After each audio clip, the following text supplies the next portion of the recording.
Debbie does Dallas. Debbie does. One day that will be on here.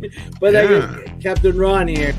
Welcome to America's hottest talk line. Guys, hot ladies are waiting to talk to you. Vinegar syndrome. Guys. It's on Netflix if you want to watch it. It's a new one, and that's Air Force One. Get off my plane.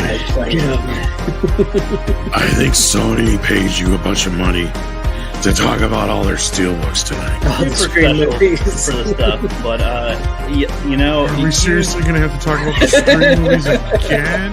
If you only see one movie this year, it should be Frankenhooker, Bill Murray, Ghostbusters, Caddyshack, Zombieland. This is a movie I didn't think I'd like as much as I did, and I know it was like really popular because it like won some Oscars and whatever, but Debbie does Dallas. We're actually showing something is they actually produced crew jackets. Like the movie never went into production, but it is it's got a Delta Force 2 motion. Hey, that works either way. That's cool. Is anyone even there still? I don't even know. Yeah, we're just listening to okay. Yeah, I was like, no one's saying it. Like, really is this a story? Bye, runner. You too, buddy. And he's out just like that. Mike dropped it, and he's gone.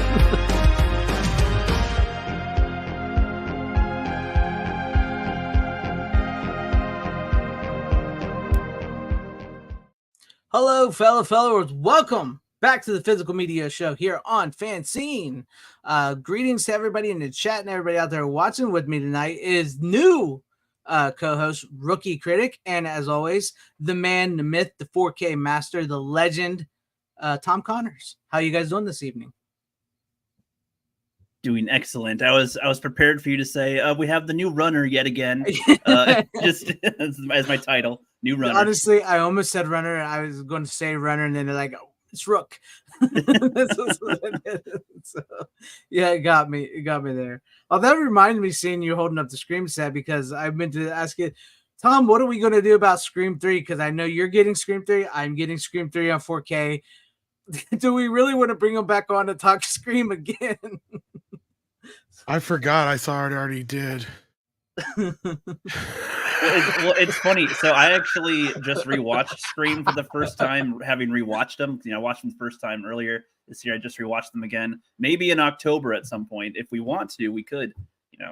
That's right. It's coming out here real soon, isn't it? October 3rd, I believe. Scream 3 is on 4K. Yeah, next week. That'd be just in time for next week's show, right? Yeah. That's what I'm like. We've talked Scream to death. I have like maybe a new question or two to bring up for it. All right, if we do it, we'll just have to get past it as soon as possible. Well, wait. We'll take note. We'll talk about that when it comes. So no Scream talk right now. That's fine. All right, Scream talk over.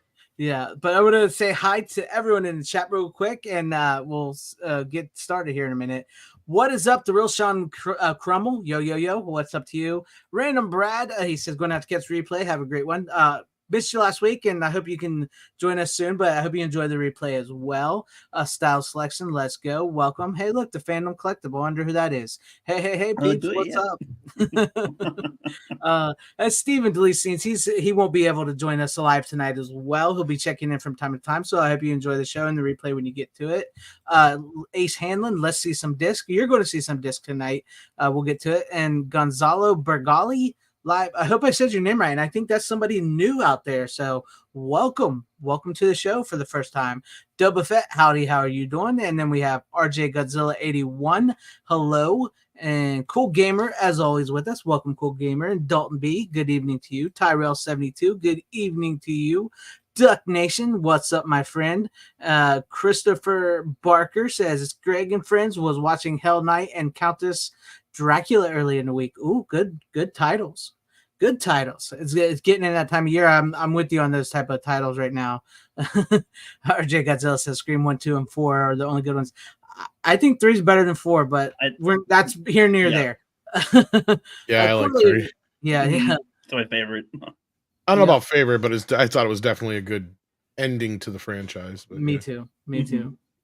Corley and Rogue, glad to have you here. And Damien Cian Dimension, I think it was pronounced Dimension last time I talked to him. Scott said, "Hello, glad I can watch this time. Welcome.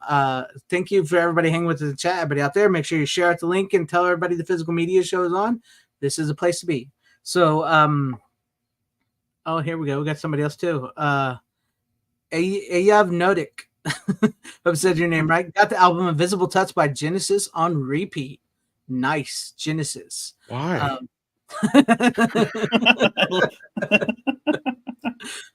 He likes it. Why are you doing that to yourself? We Um, all know Susudio is a much better album. Can't allow the self-harm to continue. That's right. But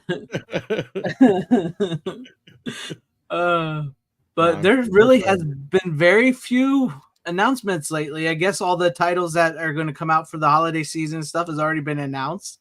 But we did get a few. We got The Fugitive coming from Warner Brothers. I don't remember what day that was. Do you remember what day that was? Oh, I just pre-ordered it and I forgot. I don't even remember now. Yeah. I think it's in December, but December. Yeah, it's sometime in December, I think. Yeah. And then, of course, Vinegar Syndrome released a Prophecy ugly one. freaking cover on all of them. Like, seriously, before you jump ahead here. Go ahead. Yeah, go ahead. Because Warner Brothers, fire your goddamn whoever does this. They suck. They are horrible. Is it an AI that's putting this shit together or what? Exactly. Like, I mean, I'm almost ready because I ordered the Steelbook. I'm half tempted to go, you know what? That Steelbook is actually uglier than the regular art for the Fugitive. Because at least on the Fugitive, at the very bottom corner, they have the original poster art on there. Otherwise, I don't know what they're trying to do. I don't know why people think this is a good idea. I just don't get it. It's like putting fucking John Candy on a goddamn moose. It was pretty bad, wasn't it? What does that have to do with the movie? I mean, look at that. Yeah, way down there in the bottom corner. This is the poster. It's one of those I'm looking at it going, why are you doing this to us? There's nothing that grabs your attention on this. Why has it got like the blue tint? Like it's one of those type of movies. With that makes me scared about the movie itself. Yeah, right. That's worrisome because the Fugitive would never had that blue steel type tint to the movie. Yeah, Snapchat filters are the rage these days. Oh, it's horrible. It's horrible. Warner Brothers is just. This is kind of even a cheaper version of the original poster. This is the Blu-ray. I haven't even opened it. Like, yeah.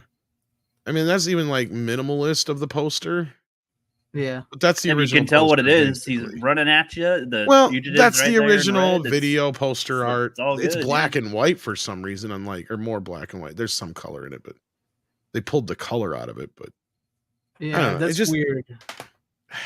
It comes from an era of not the greatest movie posters of all time anyway, but yeah, it's not the best, but yeah, that's what I didn't get to. It felt like it was like trying to be Heat or something with the blue and like the poster. Yeah, I'm not sure what they're trying to do with this here. But just for some cross reference, I mean, here's the actual movie poster that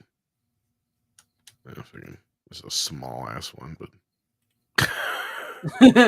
yeah, you get the idea. So like, that Blu-ray wasn't the worst. Yeah, but at the same, I don't know. It's hopefully they'll give us a little more than just a movie this time.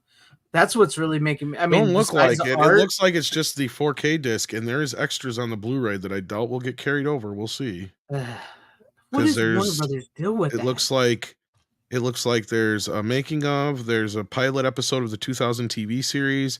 Introduction by Andrew Davis and Harrison Ford. Commentary by Andrew Davis. Oh, Tommy Lee Jones does a commentary? I didn't know he could talk for that long. I can imagine him just going, yep, I remember shooting this. He just, every few minutes, he'll say a word or two. Yep. Yep. That was a good day. Look at that. I remember doing that, I think. Okay. That was a good day. Give me a coffee, right? I didn't like that guy. Yep. Yep. I told Harrison I don't care. How much more of this do I have to do? Why are you recording me sit here? This is awkward. And then 2 other documentaries and the trailer and whatnot. So we'll see what gets carried over. But yeah, I wouldn't be surprised if a lot of nothing does.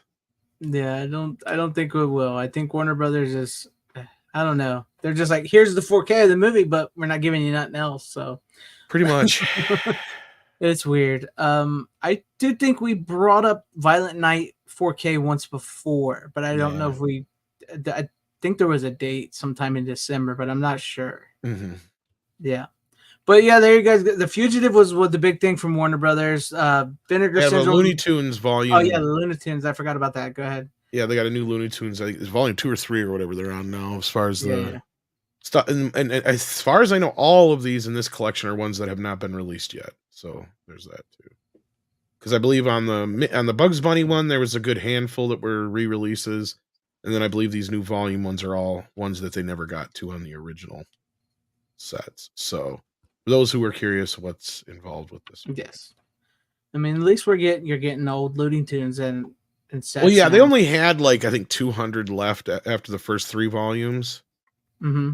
And then they did some stupid Bugs Bunny best of thing that only had like 4 or 5 new episodes on it. And people got pissed. And rightfully so, as did I, because it was expensive for just nothing really. And then they started doing these volumes instead, which is a much better. Just get the rest of them out because there's not that many left. Yeah, they got a bit. I think they're saving them back as best they can. It seems like. I mean, some of them I know they kept back for various reasons, but a lot of the worst ones were on. Well, the original was volume 3 of the DVDs, but it was. I think it was the first volume of the Blu-ray, but like it was the one that Whoopi Goldberg had come out and said that editing these would be like pretending that the racism didn't exist, kind of thing. Yeah. But I mean, at least you're getting a nice another volume of that, so that's good. What else? I mean, I know I keep saying the Vinegar Syndrome stuff. We got Daryl, the Prophecy 1, 2, and 3. And I don't remember the other ones, but I think those were like the top 2 that I saw that I really wanted, and that I know you wanted, Tom. I don't remember what was all the Vinegar Syndrome titles. Let me see real quick. I don't think there was nothing like too special other than that. I went to Prophecy 1, 2, and 3. I do want those. We got Daryl, Prophecy, The Lost Picture Show, Evil Judgment, Curse of the Screaming Dead, Ghost Nursing. Yeah, that was about it. Oh, and Arnold, a movie called Arnold. Just only the top 2 there was worth anything. I think Daryl and that. That's why I don't really do the Vinegar Syndrome set. Because sometimes I'm not into all those movies that they have. What's up, the lovely Sherry? Glad to have you here. I think that was about it. The Fugitive, that, the Vinegar Syndrome. Arrow's supposed to be announcing something with Chucky, but we already have an idea. It'll probably just be their version, the UK versions of the Child's Play set. Speaking of Daryl, I can upgrade this at least. So I don't import that. Yeah, there you go. At least it's a 4K we're getting to. I haven't even opened this yet. It looks like another one. Go ahead. I say it's another one. At least I haven't opened it yet. Well, at least yeah. But how's it feel to because even I'm starting to get in your situation too, where like some of these titles that were going for outrageous amounts of money are now becoming so much cheaper to have because we're getting newer sets of them. So like the Monster Squad and stuff like that will no longer be expensive to buy anymore because we're getting the new yes ones. And no, because some of these 4K sets are they're printed in a lot less amounts. So as soon as they start selling out, the other versions will go back up in value again too, because people always want to get their hands on certain movies and such. Yeah. If not, oh well. Yeah. Oh well. But I think that was it. I was looking through some of these. It looks like Old Boy is getting a 4K release, the original Old Boy. And Gran Turismo is getting a 4K steelbook. It looks like on 11/7. But that's it. That's really it. I was going through it. I don't see anything else whatsoever. Duck Nation says it's weird that Sony kept the new Dolby Vision transfer of Ghostbusters 1 and 2 to the Ultimate Collection. The 2 new movies steelbook is just a 2016 transfer. Yeah, I think we kind of predicted that's what that was going to be. It's just a reprint of that they already released once before. So, I guess maybe that makes the special set special. You know, that way you can hold on to it. It might increase its value if you ever want to sell it or something. But that's really about it that we have for and for right now. So anything else you guys want to talk about before we get into showing disc? Anything at all? Nope. No. Okay. Alrighty then. So Rook, since you're back on the show, rookie critic, not runner, rookie critic, and I hope you guys enjoy him because he's going to be here for a while. So keep the. Oh, I love the shirt. I love the shirt. Got the shirt. I was gonna have it for last time, but it just came a little too late. But today, my pick is the Leprechaun 4-film collection. Leprechaun. Right there. Leprechaun is a good one. I think I got this before. It doesn't have the two other ones in it. I got this before I knew that there was 2 more. Leprechaun in the Hood rocks. Have you seen the new steelbook that Walmart's got? Yeah, cheap. It's got all of them. I'm probably gonna get that at some point. I know. I was half-assed thinking about it just because of the steelbook. I'm like, I know, but I don't I don't really like Leprechaun in the Hood that much, or the other. Oh, I've got them already too. I've already got the old set. Yeah. What's funny? It's like they're not all that great, but they're worth watching. Like the first one, I think is pretty good-ish. You know, for horror a little bit. It's corny, cheesy-ish, but it's all right. I think number 2 is probably the best of all of them. I think. Because it kind of you do have my taste. It kind of has like a normal story to it. It's like it's just like a simple one. Like he curses. See, 2 is one of the ones I don't care for as much. Yeah, I've always had a soft spot for 2. I like 1 and 3 and Hood. Those are my 3 favorites. I gotcha. Well, I mean that makes more sense than number 4. I don't know anybody who's ever liked Leprechaun. Nobody 4. likes 4. That one, Leprechaun 4 is so ridiculous. He's in space. There's a space princess. There's a human colony somewhere. He's trying to rule the universe. I have no fucking idea. But I'd say the first 3 have the best narrative structures to them, and then 5 and 6. I know I saw one of them on TV before, and there's like a flute. And it was very weird for Leprechaun in the Hood. But then I also saw the reboot. Man. I saw the reboot, and I hated the reboot one, man. Have you guys seen the remake? Is it Origins or Origins sucked. Yeah, Origins sucked. Oh, wait. Origin. I mean, 2019. Oh, you should talk about Leprechaun Returns. Wait, there's a Leprechaun Origins as well? Yeah. Oh my God. I've been missing out on this. Okay. Well, yeah, so I didn't know there was another one, but the 2019 one was like they do the type of thing like that Jurassic Park did, where it's like the first one is canon, but the rest, screw the rest, and we're gonna go right after that, and it's just awful. And there's maybe like one funny thing, and there's some things that I'm like, this could be funny, but it's just not funny here, like the way that they do it, and they try to have it where they have some plot where there's like some biology, like a global warming sorority. People are trying to do something, and that has nothing to do with anything. Like I thought it was going to be that they accidentally release him, but nah, he just kind of comes out. It just comes back, and it's like, fucking what? He's like, the Leprechaun. It is ridiculous. Stop but as far as scaring me, but as far as the 4-pack collection here, yeah. So direct me, guys. So does on the case, is there a particular spot that tells you like what its visual quality is, like 2K or whatever? DVDs are all 480p. Yeah, 480p. Okay. And being that those are older DVD, they probably just put through on the old DVD masters, so they're probably horrible looking. So I'm imagining part 1's probably in full screen or 4:3, if I remember right. Probably, but that's why I was going to ask you. Yeah, so the Steelbook one, does that have it in better quality? Yeah, those are all in better quality. Yeah, okay. Yeah, they're Blu-rays. I'll probably get. Yeah, it's where plus you get some special features and such. Yeah, I mean, again, like they're funny movies. The first one, believe it or not, they didn't make it to be a horror movie to begin with. The original one was meant to be like a PG-13 horror film, and then for some reason I can't remember what the reasoning was, other than I don't know if it tested well or what have you, or something came out in the meantime. Probably something did well. It was R-rated, and they decided to go back and shoot some scenes to make it R-rated. So like the pawn shop guy, that's an addition for instance, and some other stuff. But then that's why there's some goofier shit like him riding around in the go-kart and stuff like that. Yeah. Well, that's what's funny about it, because it's like they try to make it menacing. Oh no, God, he's still coming around, and it's like Jennifer Aniston's one of her first movies, right? I think she's in a couple things prior, her first but movie. That was her very first movie. I think it's her first movie. First theatrical film, I believe. Yeah, theatrical.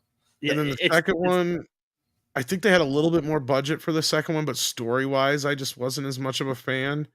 The third one was the first one that went straight to video, but that one also, or maybe it did get a limited theatrical release. But regardless, like that one's the first time it really feels like it's straight to video. But yeah. Well, so it's like for the second one, I mean, I kind of liked it because it's just as simple as like he's got a slave as he normally would. As a leprechaun, of course, he's got a slave, and then the second one felt more like Rumpelstiltskin to me than Leprechaun. He was going to let him free, but then it was like he was going to marry that guy's daughter. And then he like tries to run away, or he screws it up somehow with his spell or something. And then he's like, all right, well, in a whole bunch of time, I'm going to get your beautiful great granddaughter or something. And he's like, oh no. And then you're the president. And then that's where the whole thing takes place. He gets the girl, and the boy gets one of his gold pieces. And so there's kind of a stalemate. He can't just take it from him. He's got to somehow be able to kill him in some way, but he can't just, there's some rule, there's like a few rules that are kind of established with it, where it's like you can't just straight up, the leprechaun has to he can't just take it. So that makes it a little interesting. And when they have him trapped, he like tricks the old man in a way that was very horrific to see the belly, the pot of gold come out. Oh yeah. That gave me the heebie-jeebies. And there's all the little and it shows like the leprechaun won't just kill everybody.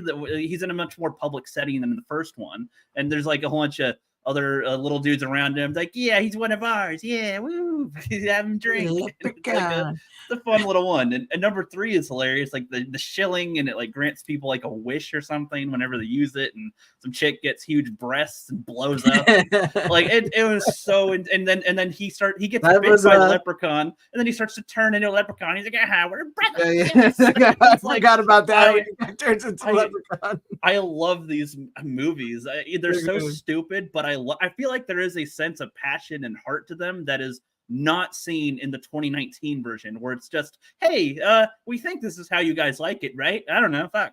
And it's like, I hate it when they always do that, the case. they have no idea what they're doing. Why did they spend money on the remake type of thing when they don't? It's like they don't even know what people liked about them in the first place. It's like, always with them. They always think everybody just likes the first one, right? Which we've talked about before in other horror movies, but no, it's not. The thing is with it, just that's what happens.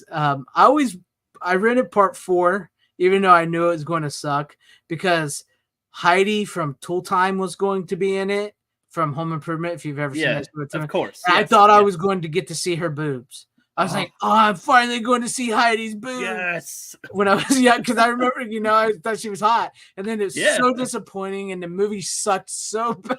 It was so bad. It was really lame, but it's just, I don't know. These ones have a special horror place in my heart with how ridiculous they are. But yeah, the remake sucked as well, because I think Warwick Davis, that's the name. He didn't come back for that one. Davis, he wasn't in that one, and it just whoever it is, I'm sorry, that's a hard act to try to follow up, like really hard. The whole time they just try to have him do little jokes, and it's just like, are you doing like a stand-up routine of the leprechaun, but you don't know what you're doing?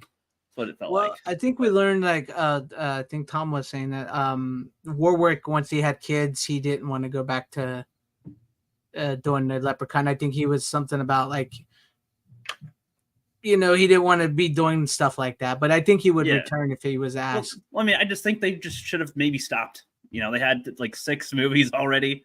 Like that should have been enough. You should watch Origins. Watch Leprechaun Origins. Tell me how you like that. I think I looked that title up and that came up, and I thought it was like a fake or something. Like it was like, no, that's not real. It's like horrible. I don't think it came up or something when I looked or whatever. I don't know, but yeah, I'll check again and see if I can get my hands on it. Tiki of Doom. No, you did not get to see Heidi's boobs. It was disappointing. I know. She even gets in a situation. I mean, it's a horror setting. She even gets in a situation where it's like you think it's going to happen, and it doesn't happen. I think that's why that one's partially more disappointing because it has all the tropes set up for like a perfect slasher thing where you see her boobs or something, and it just like doesn't do mostly any of them. It's just dumb. So true, Christopher. Yeah, but I do enjoy the first 3 Leprechauns. I think I like the Leprechaun in the Hood Part 1. I don't think I really like Part 2, but the rap scene in Part 2 is fun. Origin sucks. Returns is meh. But yeah, you can get at Walmart if you can get to it before they're all gone because these steelbooks have a habit of going quick, rookie. Shit. Yeah. Okay, well, I'm gonna write that down so I don't forget. Yeah, because the steelbooks are collector oriented. So there's some people that like those steelbooks and they like to get them quick. So if you can get to them before they all sell out of Walmart, you better get it because it contains 1, 2 returns, all of them, all 8 films. Okay, good. Okay, good. I won't have to buy another Origins one. Okay, good. Yeah, you probably don't want to keep Origins anyway. Well, yeah, it's like I didn't want to buy it in the first place, but I'm like, if there's better versions of these, like for Blu-rays or something, yeah, I want to get those anyway. So if there's a whole collection, then might as well. Yeah. And the Blu-rays will be better quality than your DVDs.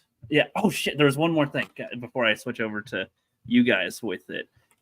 If you want to make my screen big one more time, so they on the first disc on the inside. It's got the art for it, like red carpet double feature. Oh, so they're double DVD. They're both on one DVD. So yeah, those are probably pretty bad scans, actually.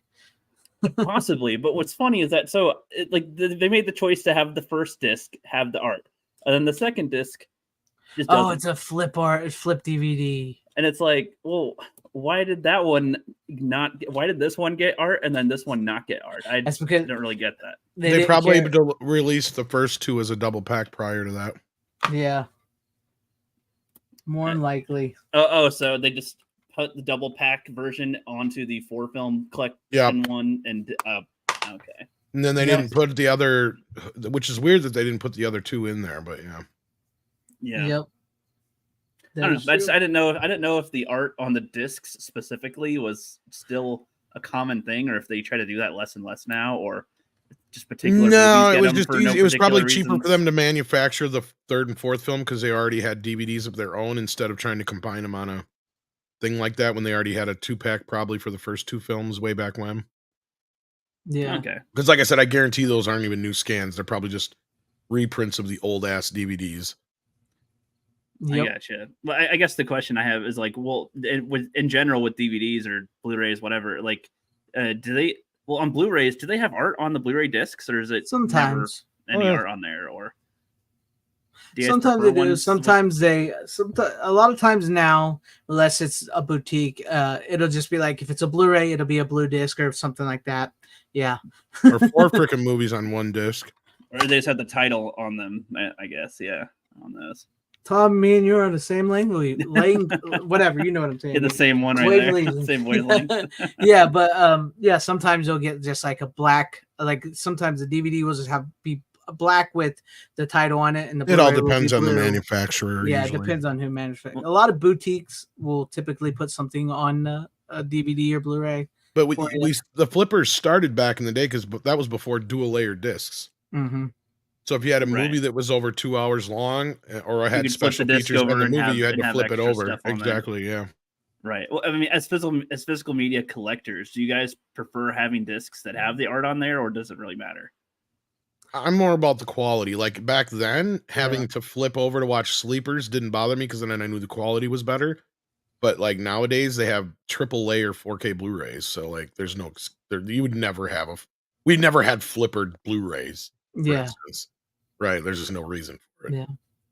So yeah, I don't mind. I mean, I don't need the artwork on the DVD or Blu-ray. That's a nice little extra feature. I prefer, much like we discussed here, I prefer good artwork on the case and the cover.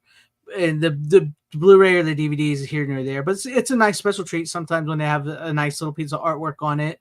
But necessarily, I just care about the good quality of the disc. And the only time I really care about the art on the disc is if it's playing a part in the cover art. Right. I gotcha. Like there was a Saw, like all the Saw movies when they first come out on DVD. I didn't care for the movies. I never watched them, but I always give them credit for the uniqueness they came up with the covers for their DVDs because they always had the disc itself was like a Saw and that would play a part in whatever the rest of the cover was, whether it was disembodied parts or fingers or whatever. And script even reminded me that one had that fake blood shit in one of them too. Oh yeah, yeah. I actually do like the first Saw movie. I think that's the only one I like because I think that's the one that feels the most like a movie. It wasn't just trying to be gory, cutting people up. It was actually And it had a philosophy behind it. It had a plot and a story, and if you didn't know the ending just like holy ending. Yeah, So, not to spoil another one, but I mean, I actually appreciate something more like another one that I got here. Something more like this, where they're trying to emulate the old like Laserdisc look or something like that, or home video look, than I do some just typical. Yeah, I got you. I mean, I think it makes sense to have more of the art on the case than on the disc, but I never really thought about it until just now of like, oh, some have art and some do not have art, and some usually just have the title or something. And I don't know if there's like a preference that physical media collectors had for getting the things, but yeah, as long as the disc works, that's usually the goal. Yep. I don't really pay all that much attention anymore. Now, if I still had a store or worked at a video store, I would, but other than that, I don't really. Yeah. Right. That's I pay more attention to like the cover art than I do the art on the disc. Right. Yeah. But yes, Bronson, this is true. A lot of Blu-rays and DVDs still, aren't giving you the special features as they did on a DVD anymore. It's a sad state of affairs. That's something that I've been complaining about. That's something that doesn't make any freaking sense to me, especially since they don't typically have them on the streaming services. Like, to have them on the disc, and that's where that's another reason to have it on the market to even make them. Like, it costs money to produce. Because it costs money, and they don't see them as an extra added. Yep. Incentive. Costs money to produce it, or it costs money to transfer the special features that were previously made onto a new disc. It's so interesting seeing behind the scenes stuff, and it just even on things that you wouldn't think about. I remember watching the Iron Man 1 behind the scenes, and they're talking. There's a scene where in the big suit, he takes a step, and it looked funky, and they were debating: do we have him get in the whole suit again and like take a better step, or do we cut at a certain point, or like what do you do? Yeah, and it's like just hearing the process is fun to see. That's what I like. That's why I like a good special feature. I do. Yeah, I guess we're of the old generation in that terms. The youngest guy here saying we're all the old. The youngest guy here saying that. We're all old on this panel, even me. But I like your pick there, Rookie, because it is getting into October, and to be honest, I'll probably have a bunch of horror titles coming up in the next month for the show. So be prepared for that, because I mean, not that I don't watch horror all year round, but I typically watch. What's the difference between October and the rest of the year? Most of what I watch in October will be horror. It's very rarely am I going to have something that's not horror. So yeah, I'm gonna. Yeah, I mean, I've watched a few things, but I literally have picked up things and gone, nope, I'm waiting for Halloween. Like I like Sleepy Hollow and Nightmare Before Christmas. I've been sitting on for a while, but I'm like, nope, I'm waiting for next month, kind of thing. I would have waited for Sleepy Hollow myself, but my dad really loves that movie and he wanted to watch it, so I got to it early. Oh, is that one of your picks tonight? Because we can. No, I brought that on last week. Oh, that's right. Yeah. So I would have saved it. I totally spaced that out. Yeah. Yeah. But if you're done, Rook, we'll move on to you, Tom, for your first pick. If you got anything else to say. Yep. Go ahead. That's it. All right, Tom, if you're ready. Go on. As I already kind of spoiled and teased, throwing shit all over here.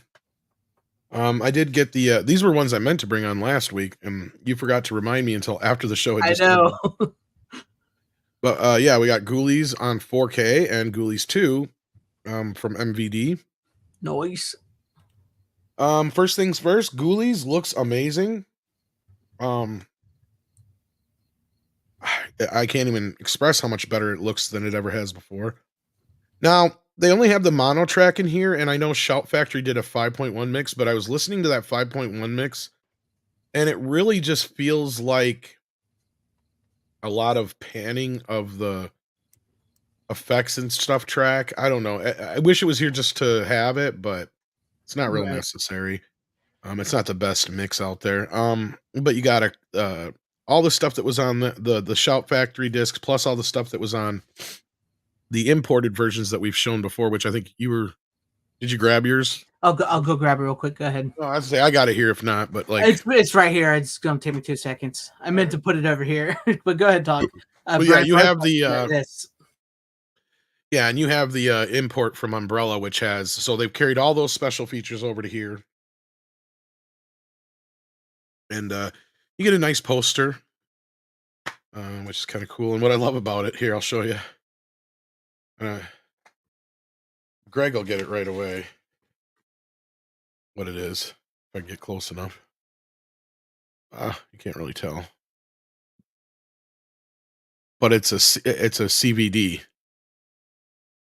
And I know Rookie's like, what's a CVD? It was kind of the precursor to Laserdisc, in a way, or it was a similar to the Laserdisc. It was its competition though, but it was basically a movie on a record. It was in this caddy that looked like a big, like floppy disk. Yeah, so that's the Umbrella one. So all the extra features they did for that have been carried over here, also to the second film. What isn't on here though that's on there is like the extended TV cut. The music videos are not on here. The extended R-rated cut of Ghoulies 2 is not on here, although the deleted scenes are on here. Look wise, I mean, it's the same transfer for Ghoulies 2. I think if I remember right, Greg, there was something back in the day we were reading that they hadn't been able to locate the negative for Ghoulies 2. Is that what was going on? There was something like I think it was by the director, the screenwriter, or something on this one that they might have said on the special features right there on the Umbrella one. I think he said they couldn't find the original negative or something. There was something to that, but yeah, that, and plus, you know, Charles Band, when he sold things off, he just whatever it was. So yeah, I think you were right there. They couldn't find the full negatives or something to that. But I love the Ghoulies. Yeah. Movies. Yeah. I mean, considering I think they're out of print now in the US, it's a little pricey, but you also get the special features from the import brought into this too. So all in all, it's there. Again, I think the only thing that's not transferred over here is the 5.1 mix from before, but again, that just seemed like an up mix or whatever of the 2.0 track. So yeah. I mean, and they are good movies. Did you answer Brian Bart's question? Are the Ghoulies good movies? The first two are good. Yeah. Hey, Ghoulies Go to College is not good, but it's got great effects, but the movie itself leaves a lot to be desired. Yeah. This is one of those rare occurrences where the sequel is better than the first one. Ghoulies 2 is so much more fun than the first one. It is. Not that the first one's bad. The first one's good, and it sets up, you know, the Ghoulies, who they are and what they are. But the second one is really where they get to have fun. It takes place at a like a fairground music park thing and a haunted type castle thing with the Ghoulies. Just the effects are better. Yeah, the effects are better. The puppets are better. It's not all Satanists and stuff like that in the first one, which is first one kind of drags a bit. Yeah, there's just like a little part in the movie where in the first one it's kind of like, okay, you can move this on just a little bit, but not that it's a bad movie. It's just, you know, it takes a beat. But the second one, like you said, is so much for fun. And the second one's more like Gremlins and stuff like that in a sense, to where it has fun with itself. The first one's more of a, like you said, a satanic. The Ghoulies are almost kind of like not an afterthought, but they're kind of a byproduct more of, and where this one, the second one, they're kind of more front and center. Yeah, because that's like everybody's like, you know what I really liked from the first Ghoulies movies? The Ghoulies. So, you know, like they amped them up in the second movie, and it's just they're like the main protagonist. Well, and the focal of the first film ends up being what's his face, the main guy. Who? I can't remember his name. Even his actor Jonathan name. Peter. Yeah, Jonathan in the movie. Yeah. Yeah. So I mean, him being more of the focal point in the first movie it's good, but it drags down the center of the film. Yeah. But yeah, Ghoulies 2 was fun. I remember watching it all the time on Showtime. I remember being pissed that because I had it on a tape.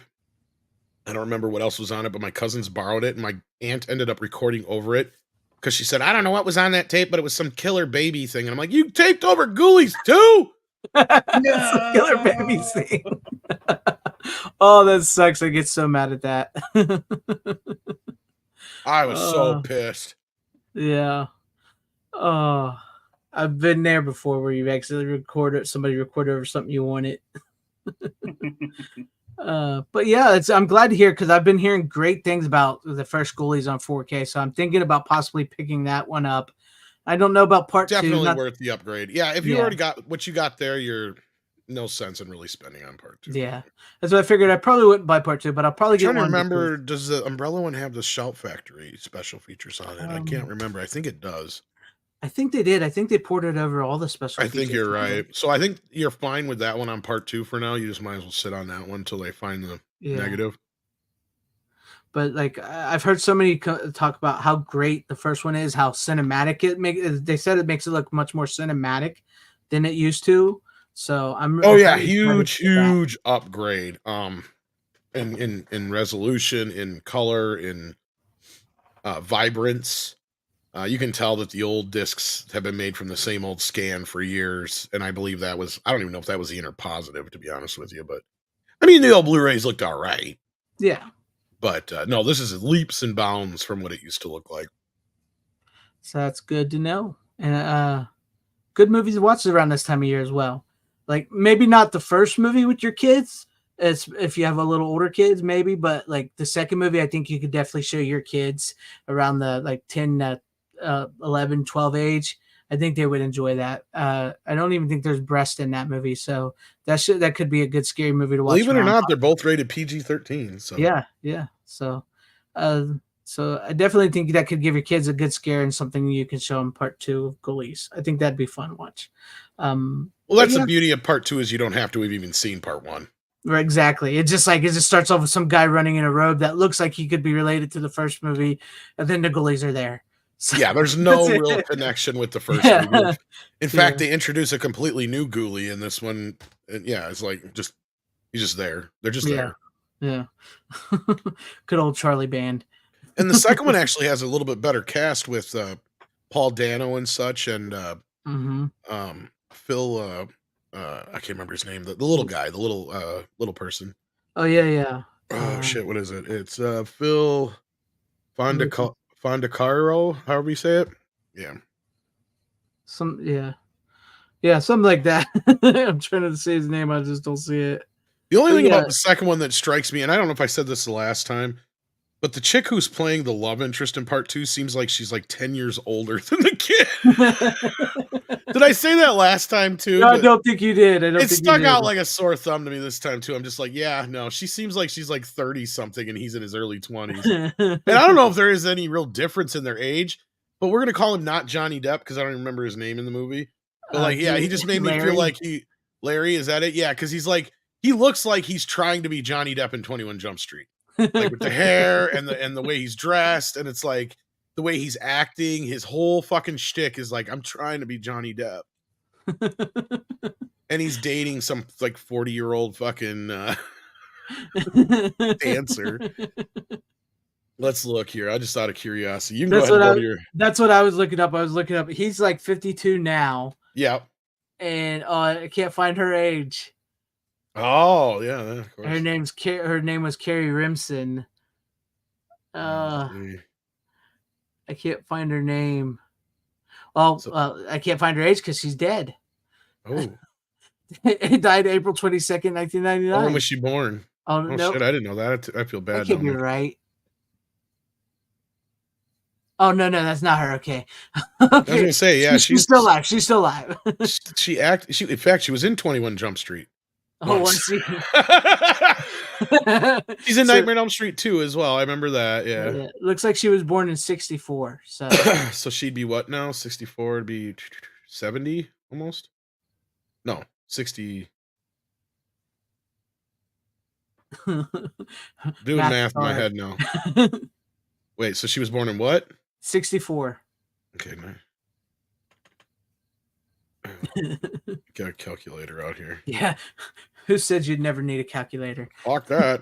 So it's 2023 minus 19. Looks like everybody's saying 59. Yeah, she'd be a little bit older, I was going to say. Yeah, she was older than him, though. Because she's like almost as old as my dad. Yep, 59. Yeah, it makes sense. It looks like it. You can tell. Yeah. You can tell in the movie. That means she was 7 When in years doubt, older than ask the him. chat. She Yeah. was 7 years older than him. And she wears it in the film. I'm sorry to say. I mean, nothing wrong with the actress. She's a fine actress. It was just miscast by age. Like you can tell these are supposed to be playing like teenage age girl. Well, she's like a stripper type. I mean, she well, was yeah, but I mean, stripping, you can but tell they're she- supposed to be like 18, 19, 20, Yeah, 21 yeah. tops. Like that's where he's roughly at. And she's definitely a lot older than that. It's like she's got a good 10 years on him at least. Yeah. Yeah.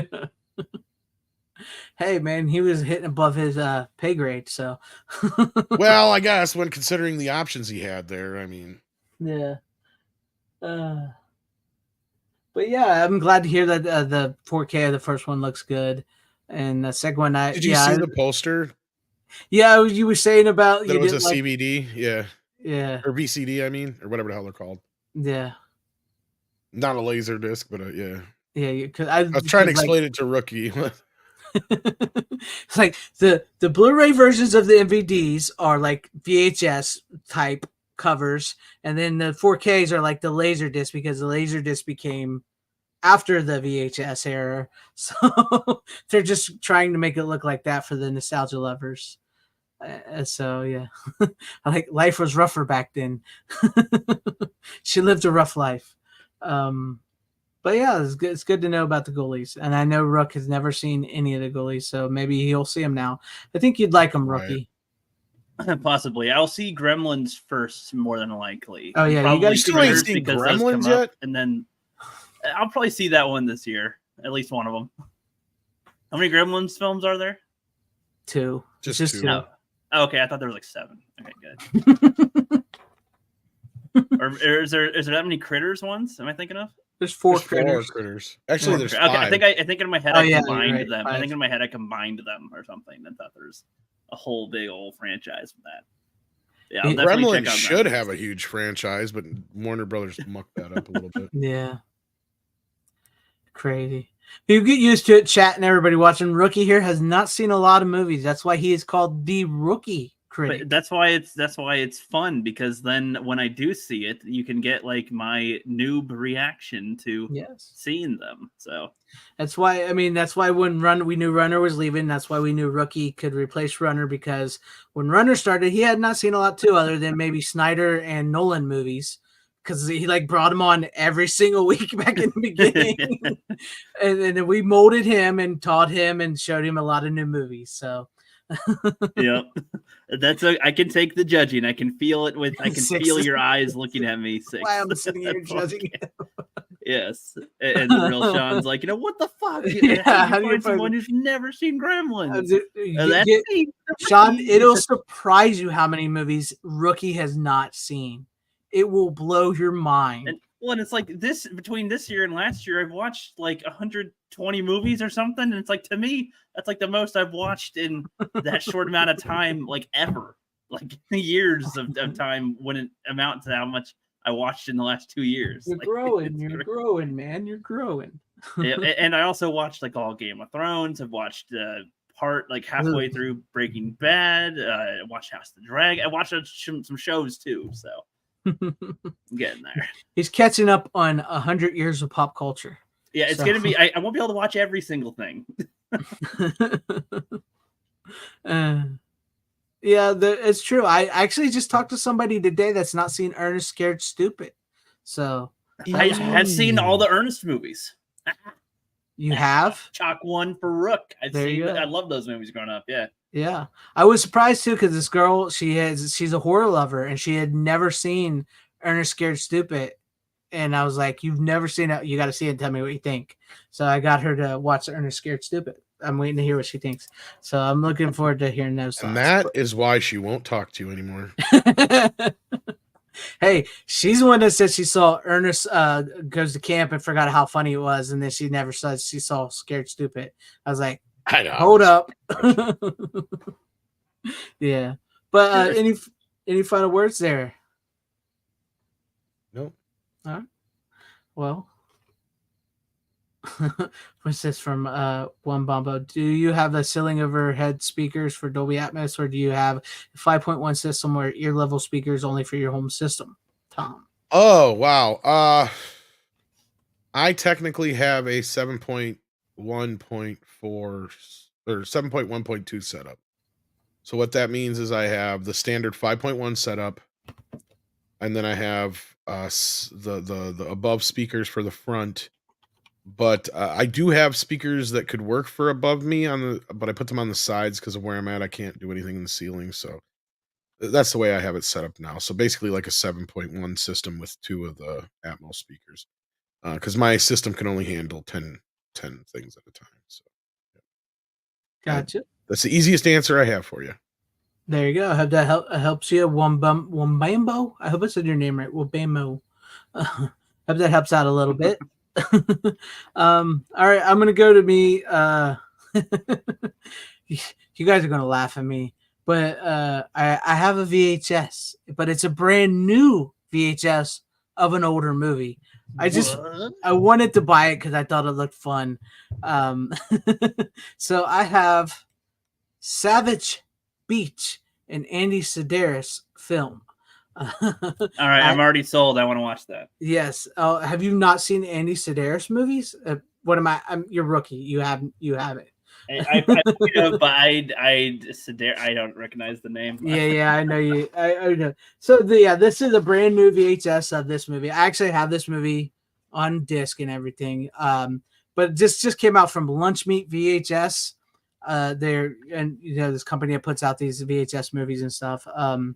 I don't know. I just saw it. I was like, I wanted to get that, and so I got it. And so Andy Sedaris movies, just so you know, Rook, because Andy Sedaris knew how to please an audience back in the 80s and 90s with the burgeoning market of VHS and the video rental stores. They needed movies to fill in for people, and Andy Sedaris, he knew what to give people. You give them bombs, babes, and oh my gosh, I can't remember the three. It's the 3 B's: bombs, babes, and booty. I don't know. No, I can't remember what the 3 B's were. Yeah, boobs, but that you don't really say boobs, you say boobs, babes. But you say babes, that means boobs and booty, basically. Yeah, lumps them together.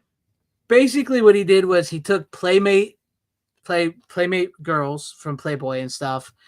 He put them in these action movies because everybody loved a good action movie. They were cheesy, they were bad plots, but these girls would just constantly get naked throughout the whole movie for various reasons. Just like in this movie, Savage Beach, they're just flying the plane and it had been raining, and she goes, autopilot's on. We need to get out of our wet clothes. So they just take off their clothes in the middle of while the plane's flying and just sit there, laugh with their boots. I thought it was like, if we take our clothes off, we'll be lighter, and then it won't weigh the plane down as much or something. But no, that's what they did. And so this movie, The Savage Beach, is these women. They're a special drug enforcement officers, right there. Naturally. And they are. They're federal agents. They're going on a mission to pick up some like drugs to like medicine for these kids. And they're flying this plane, and they end up crashing on this beach, this island, the Savage Beach. Meanwhile, these other government officials and military stuff have located some stolen Japanese gold on, which just so happens to be on the island these girls crashed on. And so they have bad guys, terrorists, and the government coming to that island, and these ladies just basically kick ass and get naked. Beasts, that's the blood, movie. And breasts, I think, is what you're looking for the no, because that's the Last Drive-In motto: beast, blood, and breasts. That's the first thing that came up when I looked. That's the horror Last Drive-In motto. Bombs, something, and babes is what it goes. I like bacon. Bacon. Somebody says in the chat, bacon sounds good. Beaches. That one makes sense to me. I like bacon. I just looked up the guy's film history here. No, I have not seen any of these ones, but I think I've definitely come across them and just never actually watched them. I think I could probably check. Some of these are probably Bullets, Bombs, and Babes. Hard Hunted. That's what I said. Bullets. Yeah, you did say bullet, didn't you? I might have been muted too. I don't know. Yeah. Bullets, Bombs, and Babes. Yes. But yeah, this is the actual VHS plays pretty darn good. I was surprised at the quality because I was kind of like, well, I know it's a new VHS and stuff, so I was happy with the quality of the VHS. But yes, I know that's VHS for tonight, but I got better quality stuff coming. Yeah. Do you think he has like a collection of like the DVDs of all those movies or anything? Yeah, I actually have it. Oh shit! Okay. I have a collection of is movies. it called anything particular? Like just like the director's the Lethal Ladies. Lethal. Because that's eventually the name of the organization with the women became Lethal. It's like LE. It's a what do you call it? I can't think of the word, but you know what it means. It's the Lethal Ladies of something. But yeah, they started off in the 80s. They went well into the 90s up until Blockbuster and all them went out and Andy Sedaris passed away.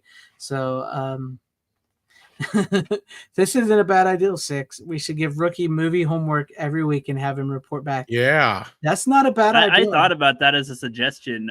Maybe starting after October would be good. I think it'd be in a good spot. I'll have budget able to like buy movies to watch. I want to make Rookie do stuff.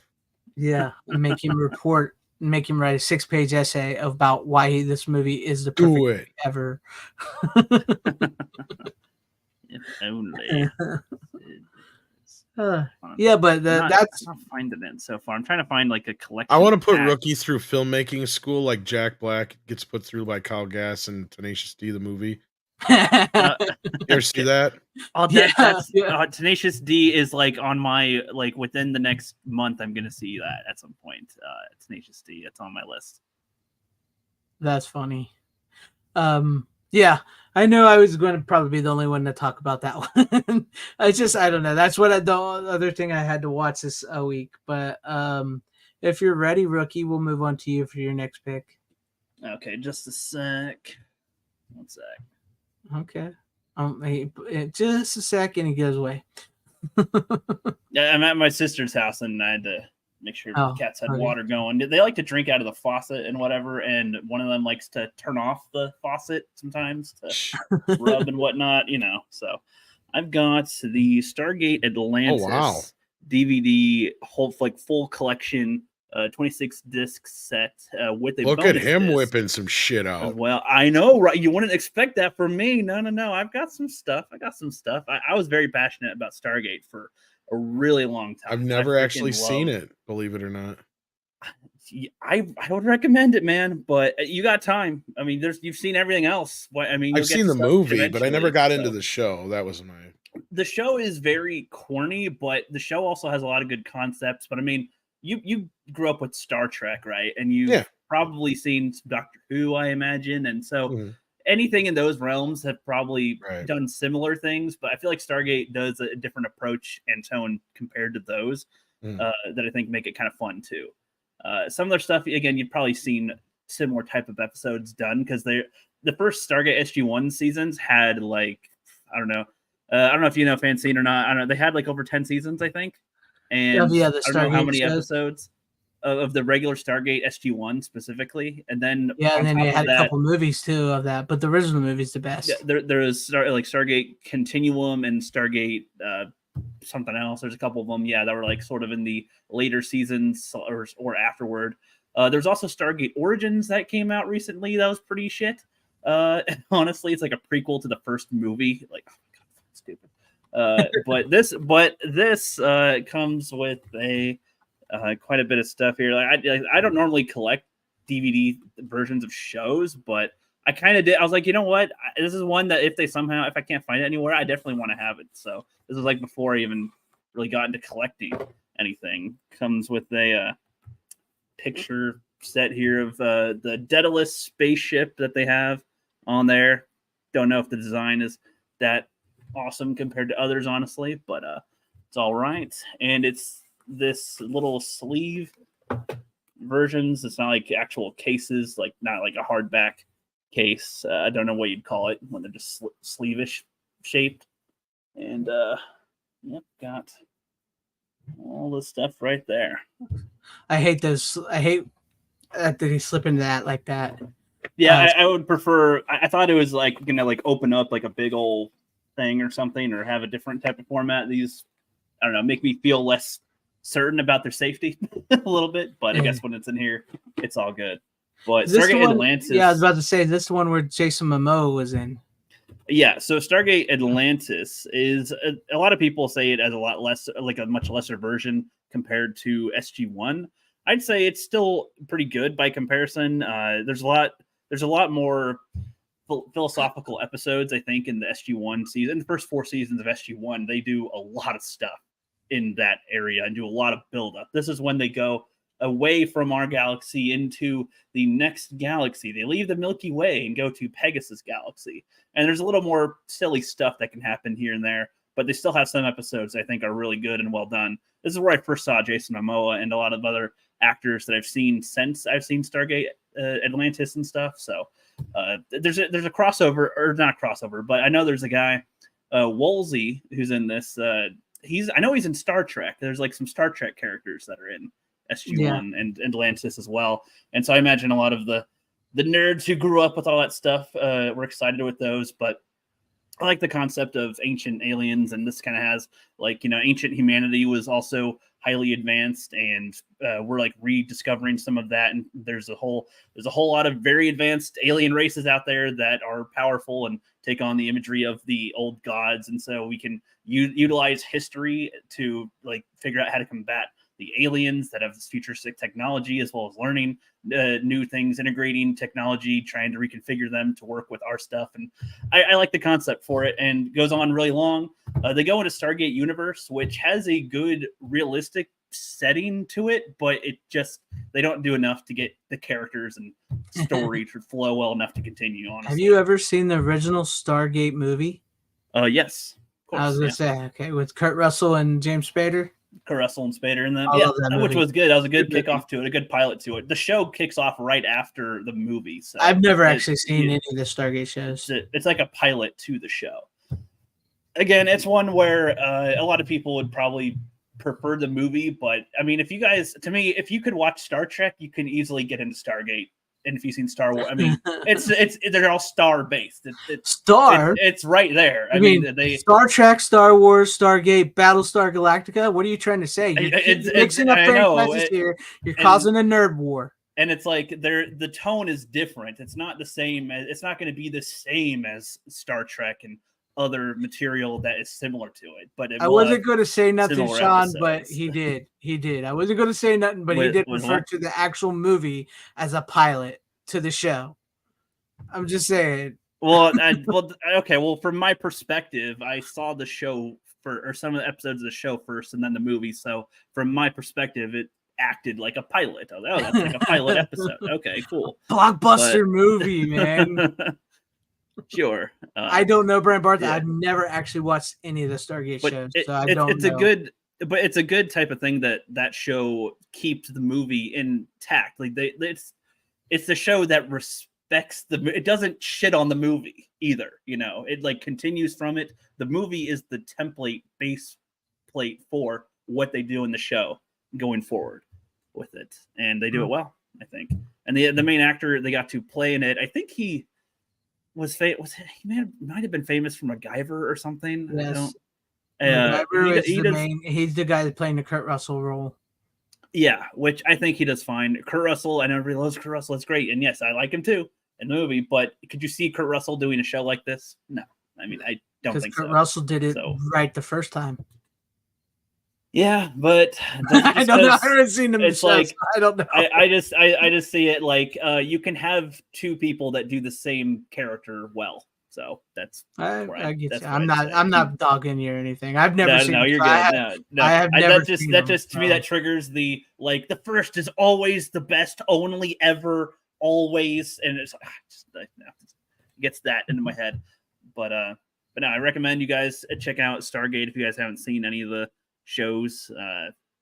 At least Stargate Atlantis I think is the more fun version of Stargate. The SG-1 I think goes more philosophical. There is humor throughout all of it. I guess I'd call it almost awkward humor-ish. They do they'll say something and sometimes there's a pause for effect and then they go, but there's no laugh track or anything, thank God. Okay. So it depends on if that hits you. It's the same, they do the same type of humor in the movie. So if you like that type of thing, that's throughout the whole show. Okay. But, yeah, so that was my pick there. That's a nice little set though. Like I said, I've never seen that, so I can't. comment on it. But that is a nice set. I just don't like the sleeves. I hate when they do that. Yeah. But it is a nice set. I don't know, agree. Stan. You'd have to ask Rook how old he is. He is the youngest man on the panel. I am a baby at age 29. Right here. Hold on, you can see the chat saying here. The movie and SG1 are very different in tone and characters. Kurt plays a much better, or much more static, and Spader plays it like Spader. I guess so. I mean, I wouldn't say that it's wildly different. I'd say, I mean, when you're doing a movie, there's a more cinematic feel to it, and they're trying to tell the one story in one thing, as to where the show is trying to set you up to go on adventures each episode. So there is a difference in tone, but I'd still say it's similar going based off of what the movie did. Let's see. Michael Judge. Is how I'm thinking of Michael Judge, the guy is Teal'c, the big dude with the eyeball on his forehead, and famous for his line, "Indeed," is in there. That's always fun. Chick who plays Samantha Carter. I always forget her name. Richard Dean Anderson's great in the series. He feels old. Sorry, buddy. Yep. Atlantis is the DS9 of Stargate. I have no idea what. Deep Space Nine. Star Trek. Great Star Trek. Is that good or bad? If you liked Atlantis, you would love Deep Space Nine. No, Deep Space Nine is great. Okay, good. Very good. Yeah. The new movie is supposed to start with Atlantis submerged beneath San Francisco Bay.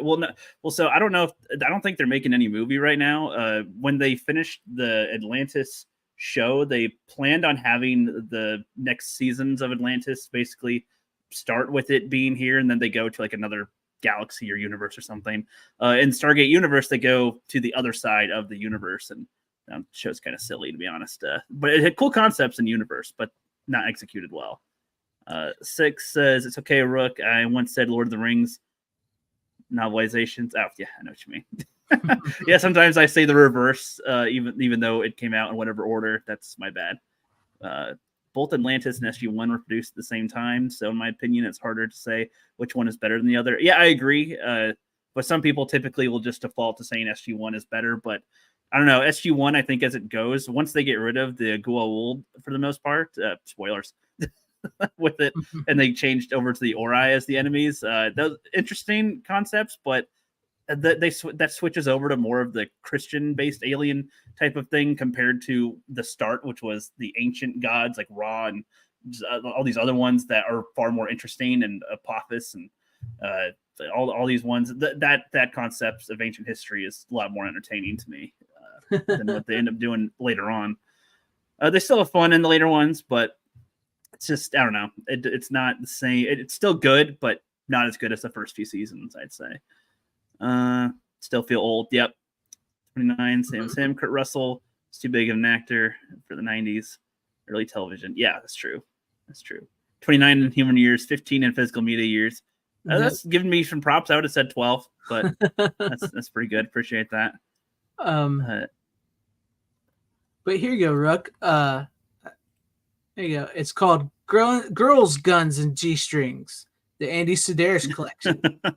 There you go. Girls, Guns, and G-Strings. That's what it's called? There's all the movies. These are on Blu-ray, too. So I have a few on Blu-ray, but I have all of them right here on DVD. So. All right. I'm going to look that up right now. Girls, Guns, and G-Strings. Okay, that comes up. And, okay, yeah, I'll buy that. I'll buy it and watch them.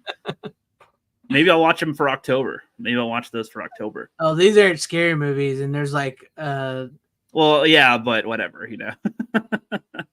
12 movies. 12 of them, yeah.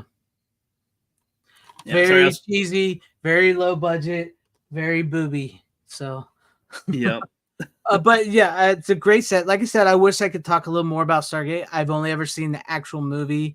I haven't seen seen here. Yeah, I haven't seen none of the TV series at all. Yep.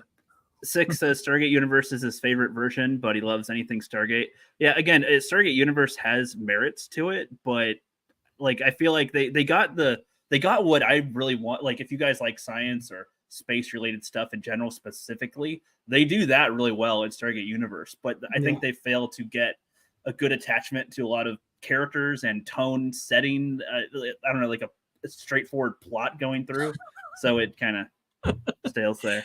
Have a good one, Tom's like, God, will you shut up, Rook, and let me take my turn? Sorry, I'm going back through the chat here. Actually, I think it's Greg's turn now, isn't it? No, it's your turn. I'm surprised there's this much interaction with this one here. So they liked the Stargate stuff. I just only saw the movie. I just never got into it. People love it. I mean, there's no taking away. People love it. It's just I've never seen them. Honestly, I was always more of a Star Trek fan, but it's not because I never wanted to watch the Stargates. It's just I was typically, I don't know. I just never really got to them. I don't know why. No, I get with how much you guys have watched. I mean, that makes sense to me. Again, total, there's like almost 20 seasons of all Stargate stuff, and then movies on top of that. So it's like that makes sense entirely. All right. Well, good second pick there, Rook. I'm glad it was a big set. I like the big set. And so let's move on to Tom. What's your second pick of the night if you're ready, Tom? All right. Well, I did the Bruce Lee thing here not too long ago. So this last week we got The Last Dragon on 4K. I had it before, Show enough. And I opened it, but I never watched it. I don't remember watching it. I don't remember seeing this movie since I was a kid. Right. I just want to see the steel book. I suppose there's the back. Nice steel book. There's the discs on the inside. Transfer looks pretty good. Movie, it's pretty much for the most part what I remember it. I like it. It's all right. It's pretty good. I dig the movie. It's not like groundbreaking or anything like that. It's a lot of fun. Mm-hmm. As far as the special features go, I think you just get the Blu-ray copy in here, which has all the same stuff as the 30th anniversary one I just showed. All right. There is a new fan commentary on the 4K from Amber Ruffin and author Lacey Lamar. And I have no idea who they are. Yeah, I've never heard of them. Yeah. Where's the damn El DeBarge music video? Right. They should have added the soundtrack to that with like the CD. Right? That would have been amazing. That'd have been nice. They should have done that. Well, maybe they'll do that. There you go, Sony. Here you go. Here's a great idea. Considering I just got the Criterion of La Bamba this week in the mail, and it's only Blu-ray instead of 4K. Yeah, where's the do a steelbook of that? Do a steelbook, another steelbook release of this and heavy metal, but have them all come with the soundtracks. Right. The soundtrack selections, and you add another $10 to the price. I would buy it because I mean that music in that is great. Vanity was smoking hot in that movie. I liked it. Who's the master? I'm the master. It's a good movie. It's a lot like Karate Kid in a lot of ways. It's kind of like if I hate saying it like this but it's true. It's like the Wiz version of the Karate Kid. Not Bruce Leroy. Come on, man. I mean, yeah, I got it. It does have a lot of I love how it pays homage to Bruce Lee quite a bit. And, that whole thing. It's a lot of fun. It's one of those Saturday afternoon kind of movies. I remember it always being on television as a kid. And you got little Ernie Ray Jr. in here kicking ass. And the weird thing is I'm watching it again and his character just kind of shows up from nowhere. I know he's the younger brother of the one character, but he never really gets a proper introduction. No, I know there's just like a brawl starts and there he is. Yeah, he's just like there all of a sudden. But no, the music's great. It looks pretty good of course, it's Sony, so they did a great job. Mm-hmm. I believe it's got a Dolby Atmos mix on it. Yes, it does. So you get a all Dolby Atmos upgrade to the soundtrack. But it's I can recommend it. Yeah, show enough. I'm glad because I was on the fence of whether I was going to buy it or not because I do have that Blu-ray that you showed, and it plays good. And I do want to get the 4K steelbook, which I'm hoping is still available. Which I hope I didn't miss out. That's my problem. I miss out a lot when I wait too long. But I'm glad to know it looks good. It is Sony, like you said. Sony I think it might still be available at Amazon or Best Buy. Last I looked, it hasn't sold out yet, but yeah. Yeah, I need to jump on. And the weird thing is the Blu-ray has a different, speaking of art, because the Blu-ray that's in here has different art. So I don't know if maybe because it's all the same special features. I didn't look, but what they could have done, and this is normal for Sony if this is the case, because this one here from the 30th anniversary probably comes from a 2K scan, I'd imagine. As you see, it's a totally different disc there. And they've done this before with Ghostbusters and Stripes and other movies. This Blu-ray in here might be a new Blu-ray with a new from the 4K scan. I think they did the same thing with Karate Kid, if I'm not mistaken, or something like that too. One of them they did. Yeah. And they've done it in the past too. So the only one they didn't do it to was Heavy Metal. So it's hard to say. Heavy Metal and Groundhog Day. Maybe that's the other one I'm thinking of they did. Yeah. There's been a couple they have, couple they haven't. So I haven't checked yet, so I can't confirm that. But either way, you should be able to get rid of your old Blu-ray if you wanted to too. So at least in this case, it looks like. Well, that's good. That's good to know. I haven't double checked, but it looks to be that way anyway. Okay. Well, that's good to know. So hopefully I can get to that and get it upgraded before it goes out of stock. Because I actually think it's only like $21 right now on Amazon too. So you might want to. Oh, that's not bad. I might later. Yeah. Probably going to go in my cart then tonight. Definitely going to get that. Yeah, I've always enjoyed that movie. I mean, yeah, it's not the greatest, but I love the movie, and I like much like you. I remember watching it on cable a lot, and that was one of the first movies like where I was like, "Do you remember that movie with the guy who was supposed to be Bruce Leroy? What was that movie called?" You know, when you're growing up and you saw it and then you never caught the name of it on set, like you said in like Saturday afternoon TV and stuff. So, yeah, I always enjoyed that movie. It's always a fun watch. Rook, I think you'd enjoy it a little bit as well too if you like Karate Kid movies, because like Tom said, it's another Karate Kid type version movie. That's definitely right up my alley. And I freaking love Karate Kid, love Cobra Kai, all that stuff. That is my jam. Oh yeah, you'd probably enjoy this movie. I mean, the only thing I could see you kind of cringing at would be like, oh, it's very 80s. Yeah, I mean, but you know, Tom, like I recently watched like Drunken Master. I watched Jackie Chan and Bruce Lee to the It's rescue. very much so if anything's better than those, that's fine. You know? It's very much like a Jackie Chan, Bruce Lee kind of movie. I mean, it really is. It's just basically the Americanized. We're gonna do one of these kind of movie things. Like it's, I mean, very much. It's like Cobra Kai in a sense, where they live in a world where where one of the gangs is like all about kung fu and shit. You kiss Kung Fu Master, yeah.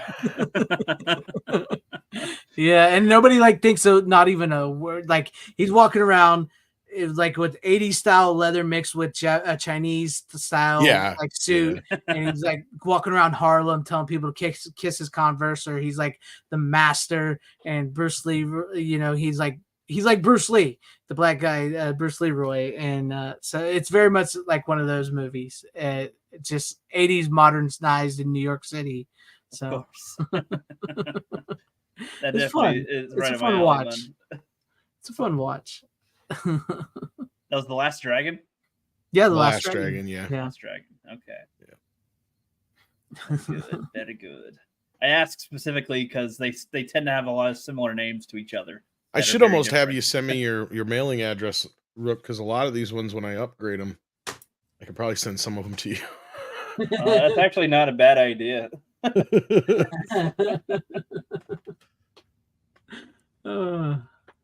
All right. It's going for $29 right now on Amazon. I lied. Well, that's okay. I mean, I could probably get it. Maybe it was Best Buy. I saw it for that much. Let me look. I could have swore it was on sale. It might have been on sale and it's just not anymore. Too. Off. Yeah. Well, that's same $31.99. Yeah. So yeah, it was, but not anymore because I think I only paid $20 for it. That's okay though. I'd have to look again, but that's all right though. But I could probably still swing it.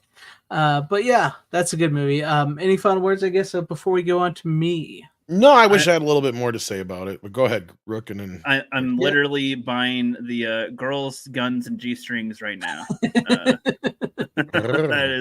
It's only $32 for that whole collection. $32 for that? For the DVD. Are you serious? For the deluxe. That's way too much. For this? That's way too much. I paid $5. Hold on, I was gonna say, don't buy that. Don't buy that, dude. But it has a different cover on it. Okay, don't get that. Okay. No, that's way too much. One. This is from Mill Creek. Our friends at Mill Creek. Find him the link, Greg. On Amazon. I'll have to find him because I only paid like $5 for this. Okay, I assumed when there's like a bunch of movies. Yeah, if you ever have questions, just hit us up, brother. We'll tell you. Okay, that's a good idea. I was about to spend $30 on a box set that's worth $5. Yeah, you don't want to do that. That's what we're here for. We're like your Mr. Miyagi's of physical media. Exactly. And the annoying. Do not overpay for Mill Creek discs. Rule number 1, Danielson. Okay. Yeah. I can see why that probably is going.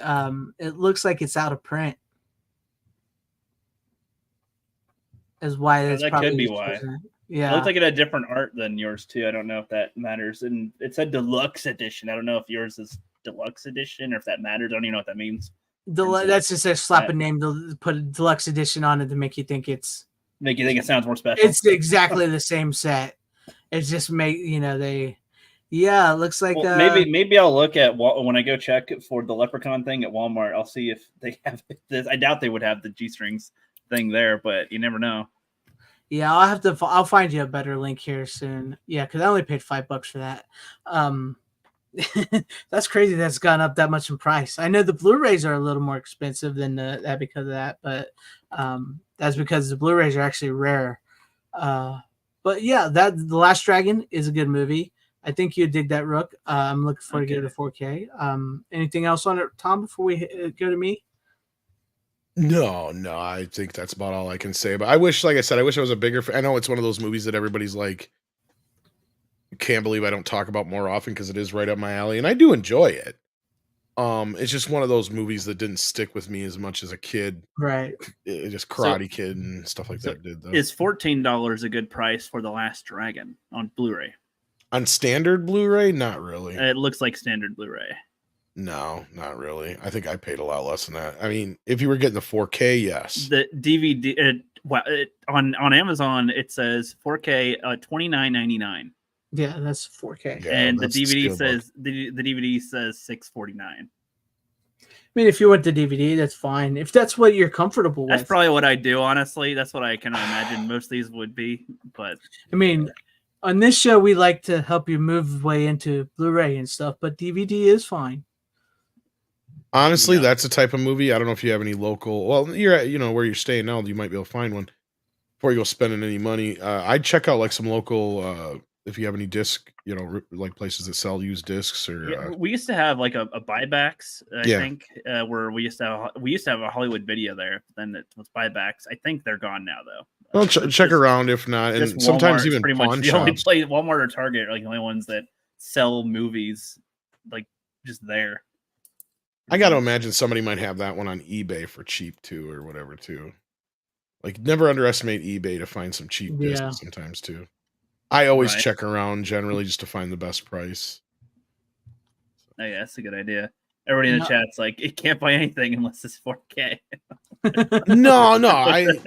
Well, like I said, if you're going to spend that much on a DVD, it'd probably be cheaper for me to send you this Blu-ray of it. Yeah. I have. No, I got you. Yeah, I guess I don't have like a good idea of how much discs should cost specifically. See, that's the problem, Rook, is a lot of it has to do with the market, what kind of value it has in the market, if it's out of print, what kind of scan it is. I mean, those all vary into the amount of what when I bought Haunter and DOA, DOA was like $20 and Haunter was like $14.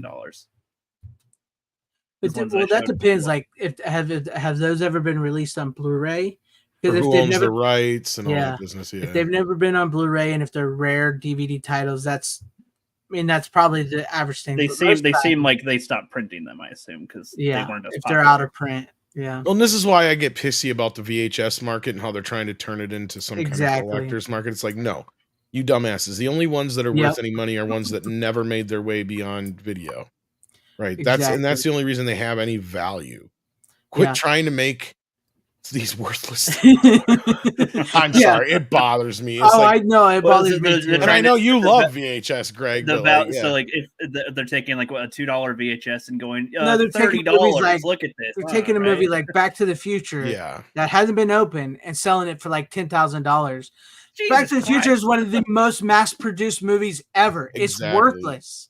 I like VHS because I like the nostalgic feel of it, but I know that DVD, Blu-ray, 4K is a better quality, and that's where most of my money goes. I'm not going to spend $10,000 on a fucking Back to the Future. Oh my god! I thought VHS. like in my Those head, are like the most. shit, You could right? find them at a thrift store for 50 cents. I've still like- got one of the ones with the McDonald's or sticker on it or whatever it was when they sold oh Right. my it. god! Like, yeah, I still got one in plastic. I'll sell you right now if you really want it that bad for a couple $100 or whatever. Jesus Christ, seriously. Like, Holy I think I even got a freaking copy moly. of Back to the Future 2 in plastic somewhere. Who would buy $10,000 on a VHS? Somebody Back to did the at an Future? auction. They grade them That's and everything. insane. It's ridiculous. I don't. It I is don't one of the play that biggest game. scams in the world. Go watch. Ever watch Red Letter Media stuff? On occasion. Yeah, they did a video about it. It was kind of great. It was hilarious to watch it because they actually made a video that was basically worth something, just because they went through all this shit. Actually,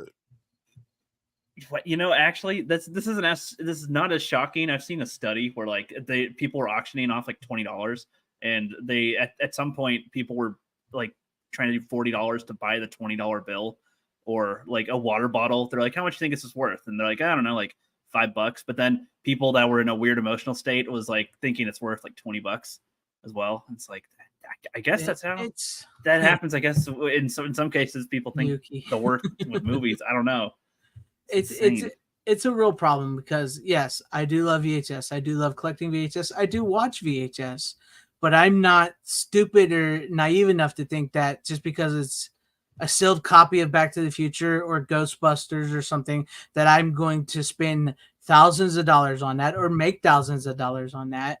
It's VHS, people. I was paying like 25 cents for VHS before this boom happened. Now they're like $5-6. So yeah, it's a scam. It's a scam. It upsets me.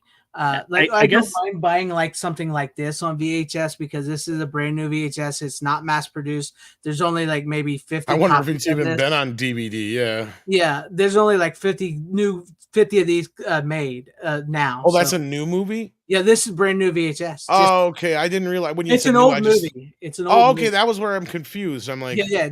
No, this is a movie from 1989. An old movie on a new VHS. It's released a new VHS version of it. And, weird, but okay. Yeah. Because I've seen this trend here. Yeah. This one I don't mind as much. Whatever. This one I don't mind, but I'm not going to like play the Back to the Future $10,000 type game. I'm not going to do that. I'm not. I hate to break your bones, but it's from a digital master. But yeah. Yeah, this is different. Yeah. I feel like this whole thing encapsulates why I have the mindset that like I've been trained with this mindset, I guess, of like if I'm looking for something I want to watch, I usually would look to see how much it is on streaming first, because when I look for a DVD of it, the first results and on first pages are usually like expensive to get, and so it's like if I'm going to buy it, I want to make sure I like it. But if there's other cheaper versions or something, or better versions that cost different amount or something, I didn't take any of that into consideration. How much copies they've had of it, or what type of versions they've made of it. If they've made newer versions of it that are worth something, I didn't consider any of that before. That makes a little more sense. Yeah, there's multiple like release titles. What's funny is I'm sure this has been released multiple times. So yeah, I saw it. I wanted to have it. I bought a couple some new movies that were put on VHS. I have, but I have actually slowed down on buying VHS lately. I haven't really bought a whole lot of them. But I get it. I totally like Tom, and I get it. It is sort of a hipster thing. I'm not spending outrageous amounts of money on VHS. I love me some VHS, but I know to me it's almost worse than the vinyl revival. Like, I mean, I get it. Revival. At least vinyl at least has some inherent value to it, because yes, vinyl is really close to CD quality. Did we forget how good records sounded? Yes, but we also forgot of how many scratches and pops and all that kind of crap they get to, and sibilance problems, and if you ain't got a decent player, it's going to sound like ass. Right. But at the end of the day, anybody who's trying to convince you that a record sounds better than a digital version can suck my balls because they're full of shit. Because 9.9999999 times out of 10, every single record you buy now that's a brand new record is coming from a digital master. Yep, new records are. I assumed that record players are more for like the visual aesthetic of your partially setup or your display rather than the quality of the music. It looks cool, and so you can. And I won't argue like a cool that. And I have at least probably 2 or 3 dozen records that have never been released on CD, for instance. That's a whole nother conversation to be had. But at the end of the day, there is nothing that can be proven mathematically that digital cannot capture the same amount of frequencies and all that kind of business that analog can capture. What a lot of people, as far as the audiophiles, try to push is this idea that you can hear things that are better sounding. No, you're full of shit. The only reason some of the older CDs sounded worse is for 2 reasons. One, they were either brick walled to fuck by compression. That was like the late 90s, early 2000s problem.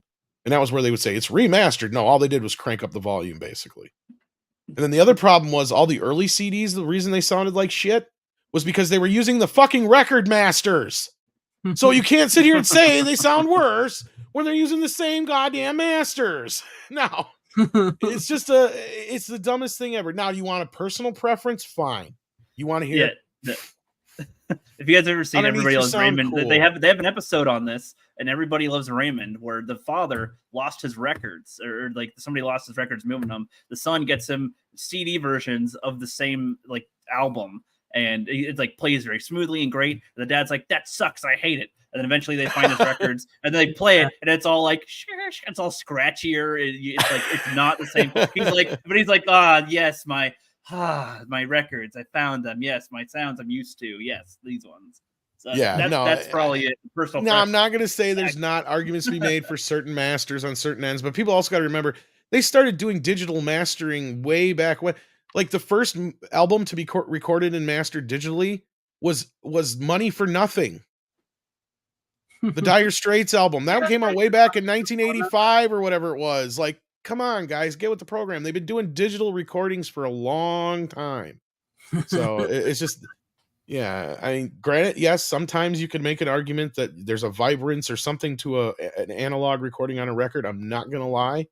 I get it. There's something to it sometimes where it just feels different, but that's a totally different argument.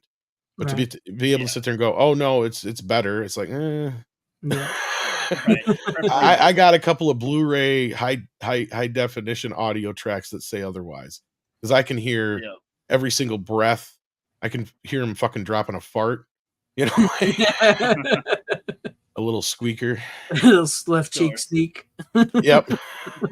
No. At the end of the day, I get it. Some people just like the aesthetic, and so people, I think, miss most of all is being able to hold something in their hands. Exactly. Yeah. I think that's the big have a thing. good night. Yeah, and that's why this show exists. Yes, I was about to say that's why we do the physical media show, because it's something tangible, something to have.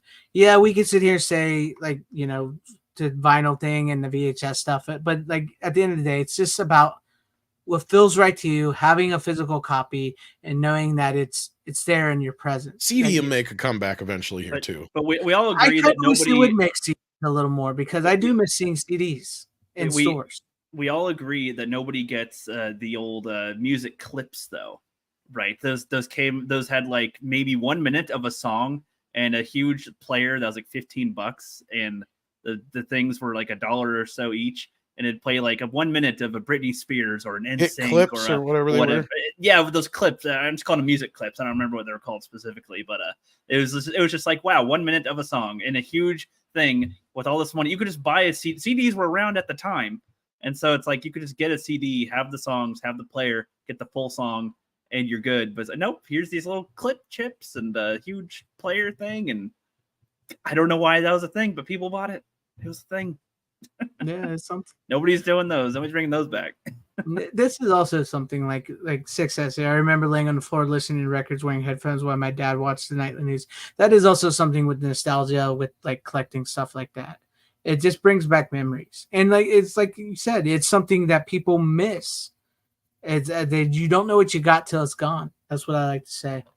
But I guess we're moving on to me. That was you had The Last Dragon, yeah. Okay, I guess I'll go to me. And now I've actually brought this movie on before. I think like 2 years ago, maybe. But I actually just remembered I watched it again, so I needed a little extra for tonight.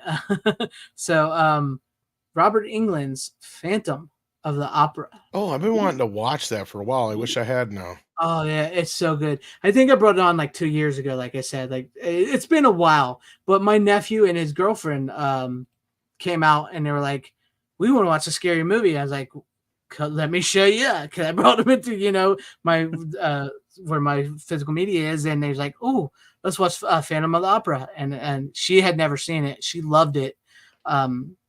It's a great movie. If you've never seen it, it's a much more darker take on the Phantom of the Opera. It's very much Phantom of the Opera meets Jack the Ripper, going back a little bit to the book because the book is darker than the musical. Robert Englund makes a great Phantom. It's a great performance, and it's something that's outside of Freddy. I know this is something they hate too. Like special features, like the director and Robert Englund actually hate this poster, because they said it made it look like it was a Freddy movie. And the makeup, like they have, like, I believe this is actually just a picture of Freddy with this. His makeup is not that extensive like that in the movie. No. And they talk a little bit about that in the Wes Craven documentary too. Yeah. So this is actually, it's a different Robert Englund. So if you're used to only seeing Robert Englund as Freddy Krueger, check this out, because the man was actually a classically trained actor. He was doing like Shakespeare and stuff before he became Freddy Krueger. But this is a good one, Tom. I definitely think this is something you should give if you're going to rewatch. The perfect season, perfect time to watch it. I had fun. It was fun watching it with my nephew and his girlfriend, and she loved it. So it's good. It's a good movie. Robert Englund gives a great performance. Plus Jill Schulen. Jill Schulen was hot, still hot. She's great in the movie. It's like this. It's something special about this movie, because I actually saw my friend Video Tasties interviewed the director, Dwight Little, and he talked a little bit about it, and he said it's really started to find its audience now. So yeah, give it a watch. It's a good one. It's pretty cool. Yeah, it's got a nice little blood and gore a little bit, not over the top, and then it's got Bill Nighy in it, who's a famous British actor. He's been in a lot of stuff. He's in Shaun of the Dead, Underworld movies, and a lot of actual dramas. What's that one movie that everybody likes at Christmas time? The one movie that people like at Christmas time. It's the British movie. I'm like the Santa Claus. What are you talking about? It's British. Like, I was like the one movie that everybody walks at Christmas time. Christmas Carol. No, what's that stupid movie that everybody? Not everybody, but it's like the Miracle on 34th Street. No, it's a British movie. It's multiple stories. Love Actually. He's in that. Okay. People like that? I know people do. People do like that. But no, it's a good Phantom of the Opera. Robert Englund's Phantom of the Opera is great. It's very underrated. Yeah. I'm your Phantom now, Nancy. I'm your Phantom. Doesn't he have a Hollywood? Does he have a star? No, I don't think. Did he get one? I don't think he does. He deserves one. I mean, unless he got one during Freddy vs. Jason. I think he's got a Grauman's Chinese Theater bit, but I don't think he's got a star. I mean, what's his name just got one, so Robert Englund deserves one. We should get him one if he doesn't. Yeah, we need to. Usually you have to, first of all, you have to have somebody pay for it and like pledge you for it or whatever it is, and then every year they only choose like I think 4 members to. Yeah, it's a big, huge thing, and Joey says he thinks he has one. I actually just looked up. He does not. He does not. I looked it up. He does not have one on Hollywood. I was gonna say he probably has one at Grauman's, yeah, but not on the Hollywood. Yeah, not on Hollywood. Yeah. A lot of people mistake when people do the Grauman's thing for the like the handprints and stuff. Yeah. Yeah. Fucking C-3PO and R2-D2 got shit out front of Grauman's, man. Right? Of course. I think I remember him doing something for like one of the Freddy movies for that, because I think he's don't know if he's got his glove imprint in there too or not. But like they've had they'll have fun with the Grauman's. Like recently, they put the Teenage Mutant Ninja Turtles in the Grauman's one too, or whatever too. Yeah, I saw that. Fucking mutant mayhem. Yeah, too bad it was. Yeah. Ugh. John Waters just got a Hollywood star in a Hollywood Walk of Fame. So that was Now there's neat. somebody who deserves one. Yes. Yeah, he got one. That was cool. Rookie has no idea who that is. Talk about trash cinema. Just like, yep, those are words. Yep, people. Yep. John Waters, awesome. Yeah, he's You should just great. watch some of his like stand up before you even see any of his movies. Yeah. He's like your cool gay uncle who got you high the first time. Oh yeah. I think we talked about this before, but birthday it was because of Freddie. It was because of Freddie. Oh, I guess people have already tried getting Robert a star and it didn't work out too well yet. Yeah, that's too bad. That sucks. He should definitely have one. Thanks for keeping us up to date, Six. Yeah. She's even producing when she's not producing. Yes, thank you. So she's quasi executive producing, I guess. I'm gonna have to put her on the team eventually. I think we're mainly like she normally would be working this time of night, I think, but like, yeah. So yeah. Well, I'm glad to have her out there. But yeah, the Phantom of the Opera with she's got to be pretty bored if she's listening to us right now, I'd imagine. Then again, she has been collecting Blu-rays, so I don't want to take that away from her. So I mean, not collecting, but she's been starting to buy more often. So, yeah. Well, keep with the show, and we'll we'll make you a collector just like we'll do everybody else around here. Yeah. So where are we at now? Yeah, it's I think it's the Rook, but I just check out Robert Englund's Phantom of the Opera. It's great. I think you'll have a good time. It's 80s. It's dark. It's British sort of, and it's done by the director of Halloween 4, Dwight Little. Well, he also directed most of other things. But yeah, check it out. It's good fun. It's a fun flick. But to you, Rookie. Well, I've been meaning to do like this Phantom marathon because I have like 3 or 4 different versions of it now, not counting the Andrew Lloyd Webber shit. Yeah. Like I have like 2 or 3 of the old school ones and that one and a couple other ones. I was going to make like a marathon out of it, but I hadn't got to it yet. So I kind of wish I had, but anyway, go ahead, Rook. Okie dokie. I hope you feel better, Six, by the way. She says she's sick. I hope you feel better. Yeah, I didn't want to say it out loud for her because I didn't know if she wanted everybody knowing she was sick or not.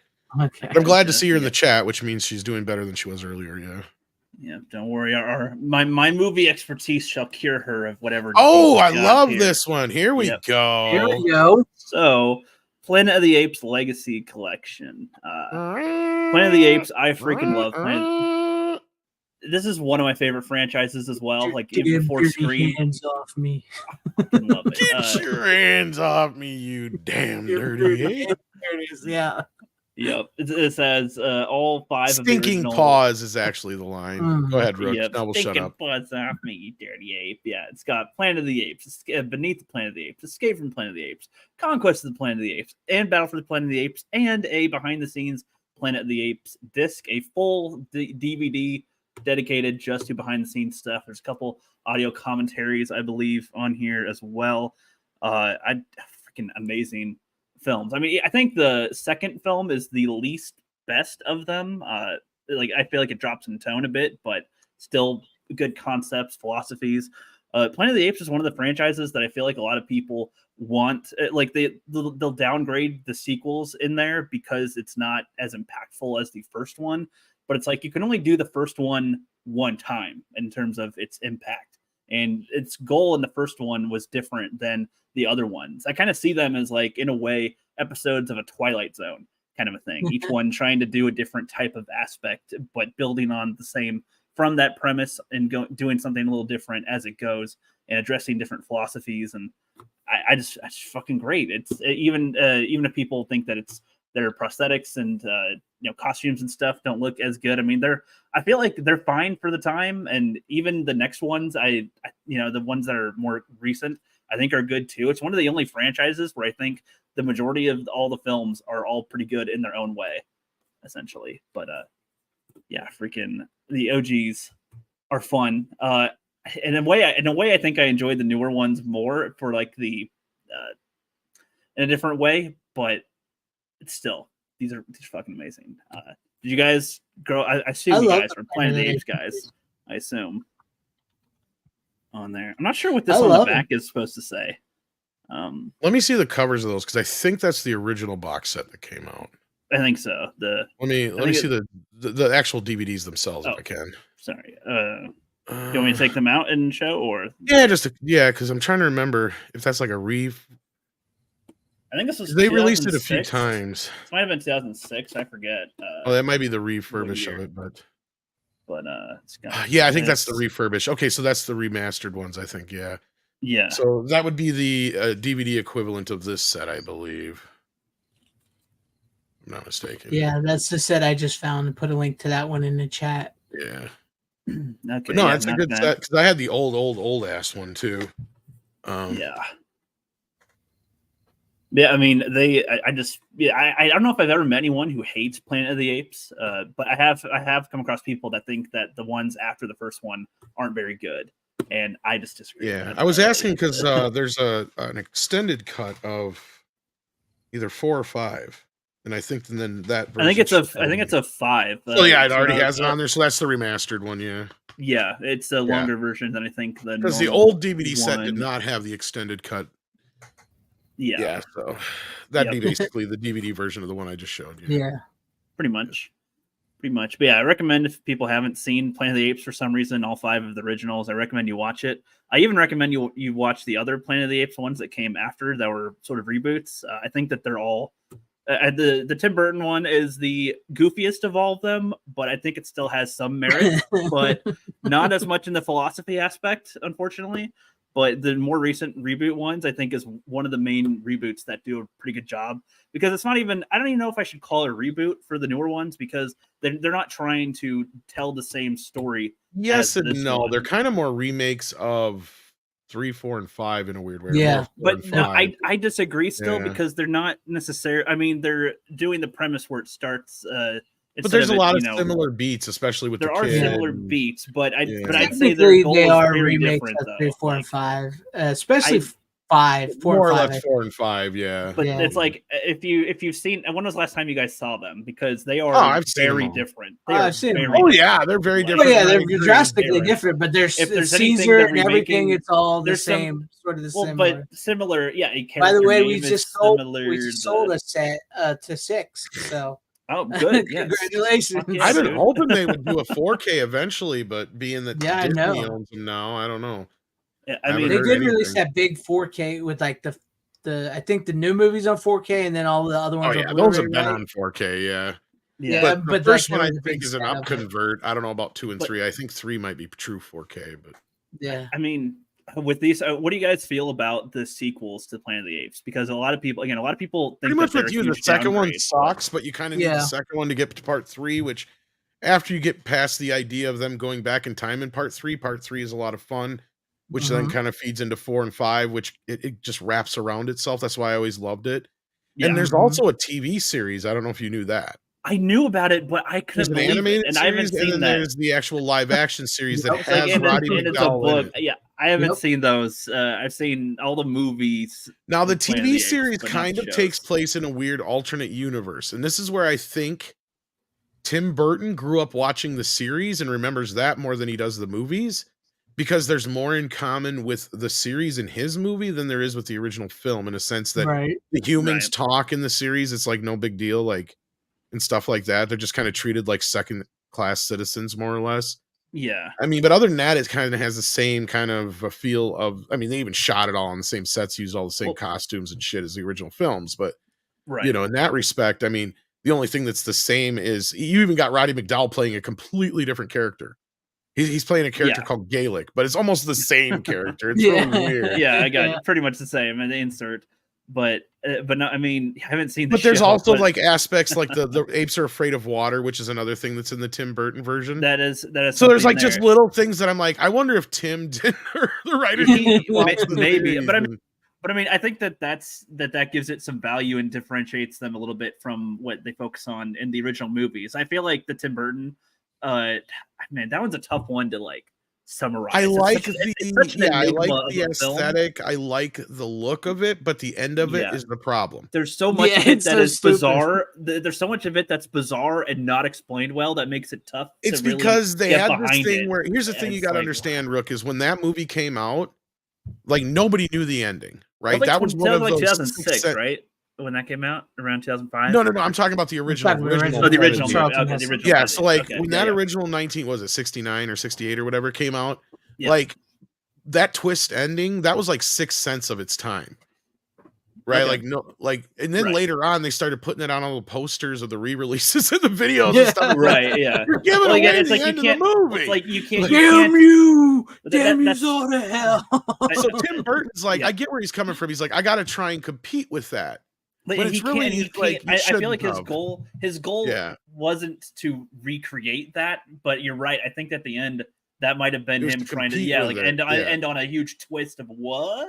And But it was such if a that what that wasn't everybody's there- like, what the fuck is happening here? If that Like, wasn't- Yeah, it made no it- sense. he went back in What? time, but everybody's apes now? What the You know, hell? you know what? You're right. If that's cut out of the movie, it ends way better as a film altogether. Well, without and here's the thing. without that ending. I don't know if you probably don't have the original DVD, but when the original DVD of that movie came out, I remember because I had a video store when it came out. We even had like these pamphlets and stuff that came with the DVD and everything that explained how the time travel shit worked. Oh I no! shit you not. No. You could probably find it out there. There's a diagram and everything that shows you how and what it is. It's kind of so stupid and simple at the same time. Wait, hold on. I think from what I gathered, just from watching it, it's like so the people in the spaceship went in last, but they somehow like landed first, and then like it's the order of like whoever, like the monkey went in first, but that comes in last. But the amount of years they're separated are weird because like it comes in a few days after Mark Wahlberg, even though he came in like just like years, sort of, like kind of. Yeah, something like that. It's more. It has more weird. to do with when he leaves. Okay, so when he leaves, he is now in a world where he comes back to the same world, but now the apes have evolved to the point where we were at that point when when the movie was taking place. So it's this really convoluted way of saying that apes ended up making the same mistakes we did. It is a really dumb. Is that what that was? Is that what that was? Yeah, and basically the way the thing works is it shows like this oval thing, like this oval, like a big oval. And then it has like this time breakup of where the original ape went back in time, and then Mark Wahlberg went forward in time, and then when Wahlberg goes back in time. Oh my god! And it's like so. Yeah, and I think they sent the ape back to or whatever it was like. Yeah, or however it worked out. I can't remember now, but like it's been like 10 years since I've seen it. But like it's really convoluted and fucking stupid. It's like they actually have to explain it in the fucking pamphlet. It's like I have that DVD. I have that DVD. The pamphlet should be in there. Oh no! I'm gonna see if I can find it real quick. I feel like I'm looking there's around. I can't see it. I feel like you could edit the movie in a way where it is better by cutting out the time travel aspect of it. If he would have just ended it the way the original movie ends, I don't think anybody would have had a problem.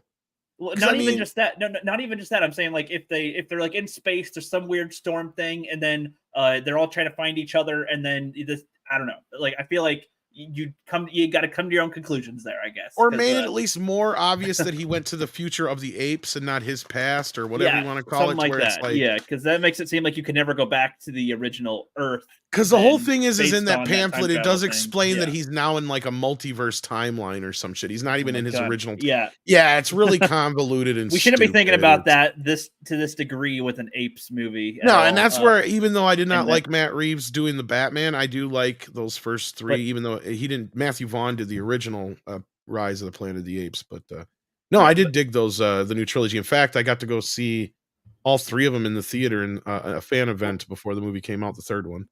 Well, yeah, I mean, with the new three, I mean, I feel like the effects on them are still underrated. I mean, people give it praise, but I feel like people, it's CGI thing, it's whatever. It looks really good, especially for like 10 years ago. That was made, I think. The trilogy was like made somewhere around there, maybe not 10 years ago. For War for the Planet of the Apes is probably more like 2015 or 16 or something. I'm forgetting the years they released now, but it looks so good and different. And I like how each the original Planet of the Apes have their aesthetic for that time with the costumes they can make at that time. The Tim Burton one has its own unique look, which I think looks pretty good too in its own way. And then the newer ones have the CGI versions or the mocap that looks really good as well. So each one has their own definitive kind of look to them. And I like how the Tim Burton one, like if they could switch up some things, they'd make it so much better. But like I liked the army type of feel that they had with the apes and the way that they kind of gave them their own unique fighting style to it and like a little bit of history with it. They had the guy who played as Taylor in the original Planet of the Apes as like the dying like senior ape or whatever, damn those humans. I didn't even know that was him until recently. Oh, yeah. And so that was like a neat discovery there. And I could see what he wants to do with that film. And it's like, if you could just tweak some things, then it would be so much better I feel it would just hit a lot better with a lot of people with that film. I have more of a problem with that movie being a turning point in Tim Burton's career. In what way? Okay, I have this theory that there's a point in every director's career where they either give up altogether or they give up and just start doing whatever the studios want them to do. Mm-hmm. That was the point where Tim Burton gave up and just started doing whatever the studios wanted him to do. Mm-hmm. Okay. Because if you look at his career from that point on, what few original ideas he has are so far between. Almost everything he's done since Planet of the Apes has been a remake. Really? Or now a sequel with Beetlejuice 2. Oh my God, you're right. Holy shit! Wow. Think about it for a minute. Outside of Big Fish, and you're right. There's another thing there too. Is there's usually in Big Fish. This is the weird part because usually what happens is a director will do a movie that's very personal to them, and it will be ill-conceived or ill-received. I mean, or bomb. Big Fish is that personal movie for him, and it did fine. So I don't know if at that point he just didn't give a shit anymore or what.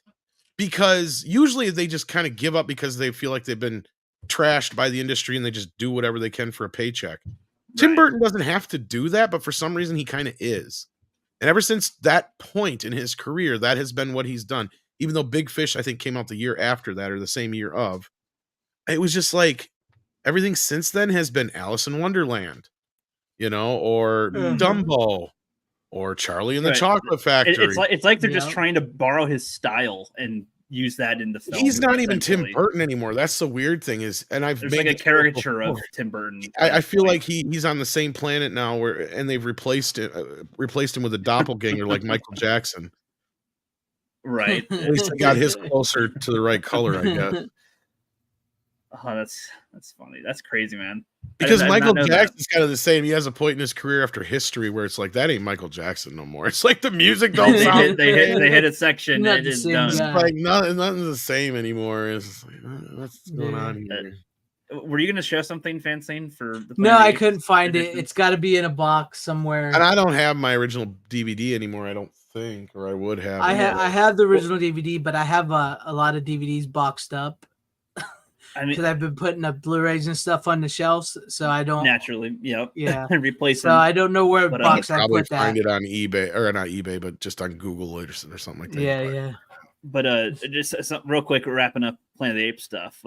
Something interesting about it is like the villains or the antagonists in each one are pretty much kind of in the right in a way of each thing. Like the main guy in the original one, he's worried about humanity coming back in to the degree that they used to be because of how destructive they were. And by the end of Beneath the Planet of the Apes, even though that one's probably the weakest of the bunch, like he was right to fear the man because, before Taylor dies, instead of just allowing himself to die or trying to just go off and live somewhere else, he nukes the world. He blows up the planet on his last breath, essentially, and kills everyone. On the last thing, so he was kind of right. And then when the apes come to the future, spoilers with it, don't spoil.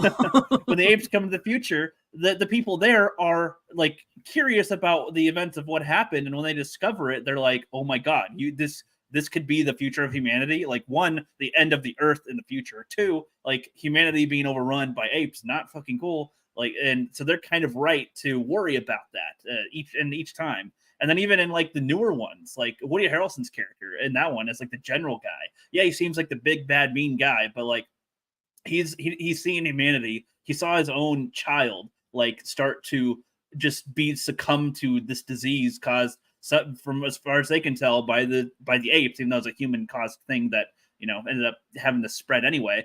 But like he's seeing this happen. He's trying to neutralize it from spreading to humanity, and he killed his own child, which is awful. Spoilers again. Sorry, I should say that before I actually talk about it. Spoilers, and it's like they have a lot of debt, and so like when he's faced with Caesar, and he killed Caesar's kid. I'm spoiling everything here. I didn't think about that. Sorry, you guys, if I spoiled it for you. I'm not used to having spoilers on things I talk about. What stuff everybody usually sees the stuff, but he gets the kid, and Caesar's just full of revenge, and like that leads him, like him leaving his family and to go and try to get revenge. They all get captured as well, and it's like just all these different character events that happen in these films. They do a really good job at making pretty good villains or antagonists, I guess we'd call them, for each of the things, except for maybe Koba in the newer ones. I mean, he's one that makes sense, but he is very cliche and like very cliche for a newer one. And I feel like he could have had a different amount of depth that would have been better personally, but that's just kind of me on that. I guess it gets to like the second half of Dawn of the Planet of the Apes for the newer ones gets to more like an action flick that is a little bizarre in some areas. Like, I don't know, could have been, they just seemed like they wanted to have explosions around here. And then, could have been a little bit better maybe if they refined it. But I love Planet of the Apes. That is next to Scream. Like Planet of the Apes is probably above Scream for me, but it's in that area. Like, nice. and I'm a growing boy with seeing stuff. So, but these ones are like in my top right now. It always surprises me, like when you hear like, "Oh, you haven't seen Gremlins, but you've seen every single Planet of the Apes." Yes. Well, I guess we got to give them credit where credit's due. Yeah. So yeah, I'm happy, and I love the Planet of the Apes movies. I did think the second one sucks, but then after that, I think once you get past the time travel, like Tom said, they get really good. You can get really into them. But that's an awesome collection there, and so don't forget Ricardo Montalban. Yes, Ricardo Montalban. Exactly.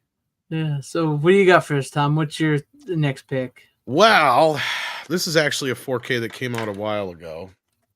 Then I got a newer 4K, but these are related films, so I guess we have to do them together.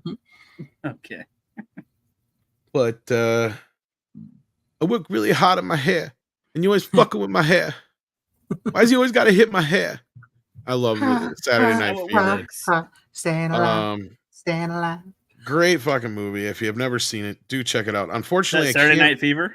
Yeah, I can't really recommend the 4K. Unfortunately, it's not the best transfer in the world. It is DNR'd and needed to fuck. And all the special features and the extended cut for some reason is not in 4K. Not that the extended cut has a bunch of stuff in it that's really overly necessary, but did you see that god awful cover? I mean, it is. The one I'm familiar with had like a bluer background, and I think it had the dance floor with like a normal background. I don't know why there's a white, just plain white there. I mean, grab the Blu-ray version. Here's the Blu-ray version from a couple years back. This is even better in some ways than what we got now, even though this looks generically bad. Oh yeah, the silhouette of him there. At least the silhouette and like with the disco floor background that actually. But the body, it looks like he's got a belly hanging out the way the shadow. He looks like he just got shot in the back. And I mean, it really is the same image as here. It's just it is, but it's just like the way they shadowed it. The looks and then here, though, it just he looks like he's floating oddly in the white on silver. Just the white on white's bad. That's bad. It's not as shiny as it looks. Like this is making it look much shinier than it is. It's just kind of ugly looking, and you can tell they've done some contrast. And you can tell they've done some digital manipulation to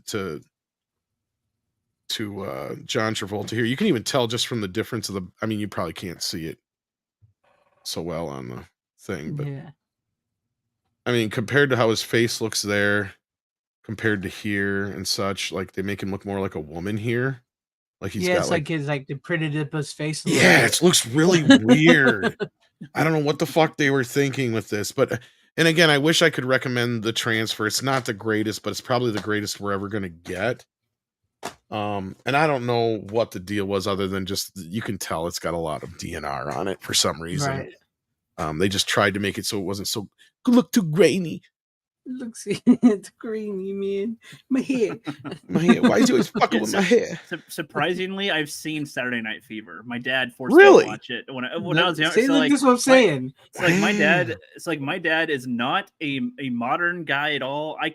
He is vintage incarnate. Is kind of how he is. Like he doesn't need. He never had cable. He never. I think he had a DVD player VHS combo thing, and he goes to the library and rents movies here and there. On either one for VHS or DVD. And when I was a kid, staying the night there sometimes, like, yeah, we just watch whatever's there. And so, like, sometimes there's stuff that I wanted to watch myself. Other ones, we just pick whatever he already picked and had and whatnot. So, watched Saturday Night Fever. I don't remember loving it, but there were some parts I thought were all right. That were, like, funny. I was waiting for you to say I liked it because it was different than what I thought it was going to be. Because that's the thing is, the first time I saw this movie would have been on VHS probably... I want to say they ended up, because I know this is one of those movies that got re-released quite a few times when I was a kid, or like they would do an anniversary of it every once in a while. So I want to say they did like a remastered VHS at one time. I think it was even like a THX remaster, because I know this and Grease I think got one both around the same time. So that would have been what? Roughly this. It would have been this. I think it got released the same year as the Star Wars Special Edition. Probably would have been the first time I saw it, because they both come out in '77, so it probably was a 20th anniversary. But I remember going, oh my gosh, this is not the movie I thought it was going to be. Yeah, right? It's much more different than you think. Yeah. Now, the movie that I thought Saturday Night Fever was going to be, Staying Alive, is.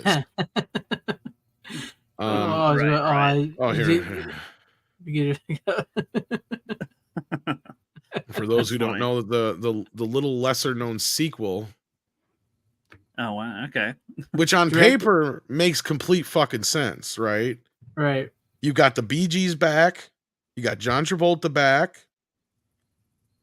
It's in the era of Fame and all that kind of Broadway musical stuff with dancing. Dancing's like really, flash dance, all that kind of stuff. Mm-hmm. Right on the cusp of that. Directed by Sylvester Stallone. Directed by him. Okay. And written by him. Oh no! I wonder how his writing looks compared to how he speaks. Like, we already know. This is the thing. The director and writer of Rocky. Right. So what happened? I mean, this thing is insane. It's okay. Watching it now compared to what I remember seeing it like 20 years ago or whatever, it has aged better. And I think I figured out what the problem is. Okay. But before we get too much deeper, I wonder if we should just show a trailer just so you guys. I don't know if you guys have ever seen it. I don't. Yeah, I think I've seen Saturday Night Fever, but Staying Alive, I only think I've seen bits and pieces of it, and the bits and pieces I remember seeing, I didn't like. That's why I never watched it.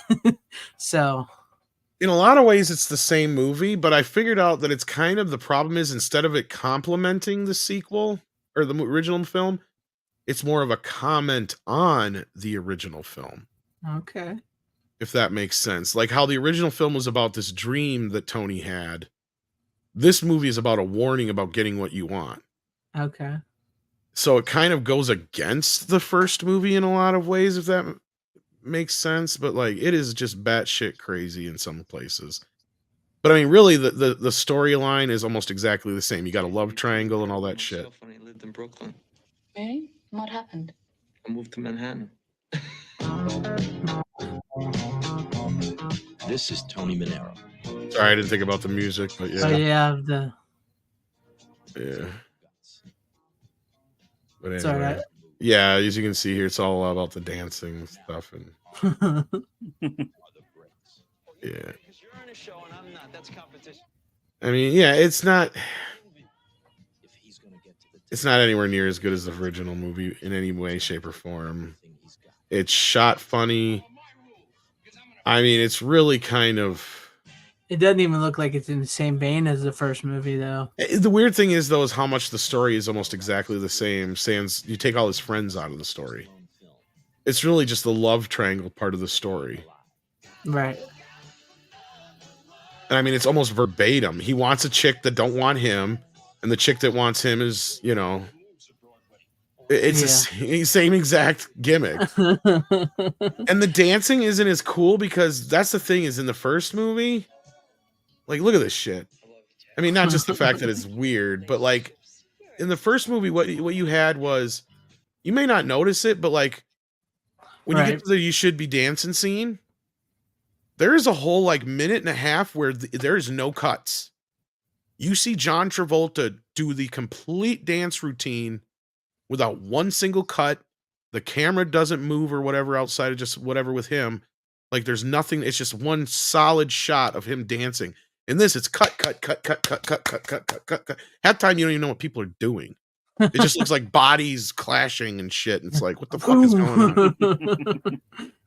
But I mean, you sit there and you watch, and I watched it the other night and I realized, I'm like, now I know what, I mean, I always knew this, but like just watching, I'm like, I realized, oh my God, that's all one shot. I never noticed that before. And I'm like, that's why people love this movie, because that guy could fucking move. Women love to watch him dance, and men are just, they wanted to be him, right? Like, I mean, that's clear. And especially when you see him move the way he does, it's like, this is why John Travolta's a fucking star, or was a star. Yeah. Six said, "Isn't what's the? It's the same movie as the that Jim would movie be Perfect, I believe it's called." Yeah. How is this not? It is very similar, isn't it? It's like, oh my God, I didn't get it right the first time. Maybe I'll try it with Jamie Lee. Yeah, do the little hump in the air, little aerobics. Totally different movie. That's about aerobics, not dancing. What happened to warmers? I get it. The disco died. What happened to John Travolta? He really seems condemned to do B and C movie schlock. John Travolta has had more comebacks than anybody else in Hollywood. Like every few years, he does a movie that puts him back on the map and reminds people that he exists. He's due for that movie. I thought The Fanatic was going to be it, but that movie was just like batshit nuts crazy. Oh yeah, that's a movie I'd love to hear what Rook thinks about it. But like, yeah, directed by Fred Durst. Yeah, The Fanatic, it's called. It was John Travolta, one of his last movies he did like a couple years back here. Okay. I believe it would be his last theatrically released film, if I'm not mistaken. Was that released theatrically? Yeah, I'm pretty sure it was. I thought that was another straight to DVD one or Blu-ray. No, I think it got released theatrically. Yeah. Yeah, I know. Having to wait for the Blu-ray. He went all out on that. He like threw himself into that role. He's in a completely different movie than everybody else. Exactly. And that movie is a completely like three different movies in one. It's weird. It is one of the most batshit crazy nuts fucking movies ever. It's definitely one of the it's so bad it's good kind of movies. Just thinking about the movie. Yeah, I just it's the work he can get, much like Nicolas Cage and him. That's work he can get. But if it's, I'm sure he'll do another movie that'll remind people why John Travolta is John Travolta. Like Tom, and he's able to do that because he was like the Tom Cruise of his time. You guys got to realize when he had, Saturday Night Fever and Grease come out on the heels of Welcome Back, Kotter and his singing career. Like this guy, John Travolta nobody was hotter in 77, 78 than John Travolta.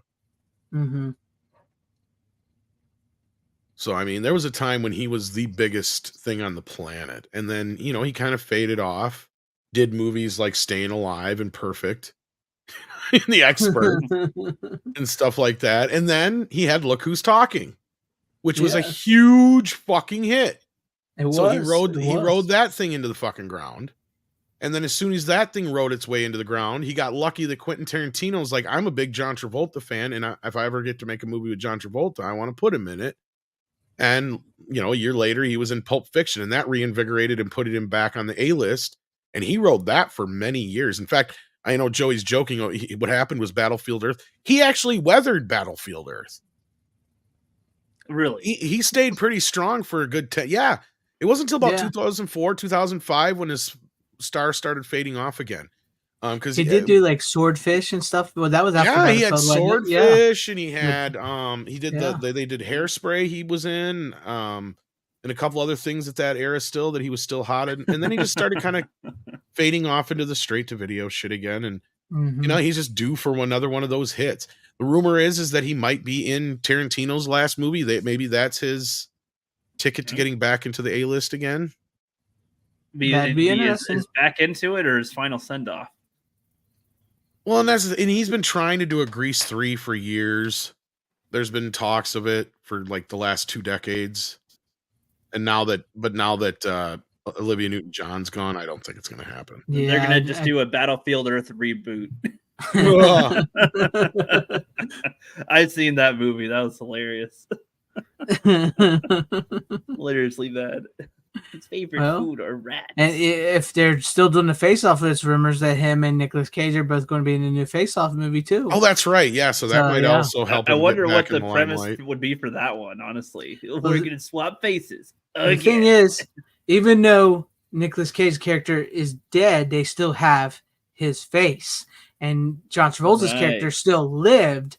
So, hence, they can still do a face-off and have both people back in the movie. My guess is, and this is a weird thing, is how they're going to explain how Nicolas Cage's character's aged at all. But we'll either find out that he had a twin brother, yeah, that we didn't know twin about. Brother's 20 years older than me. That's all. Well, no, he would be 20 years older now. Yeah. Or he has to go in as Castor Troy for some reason, and then some other new bad guy takes his face and plays him.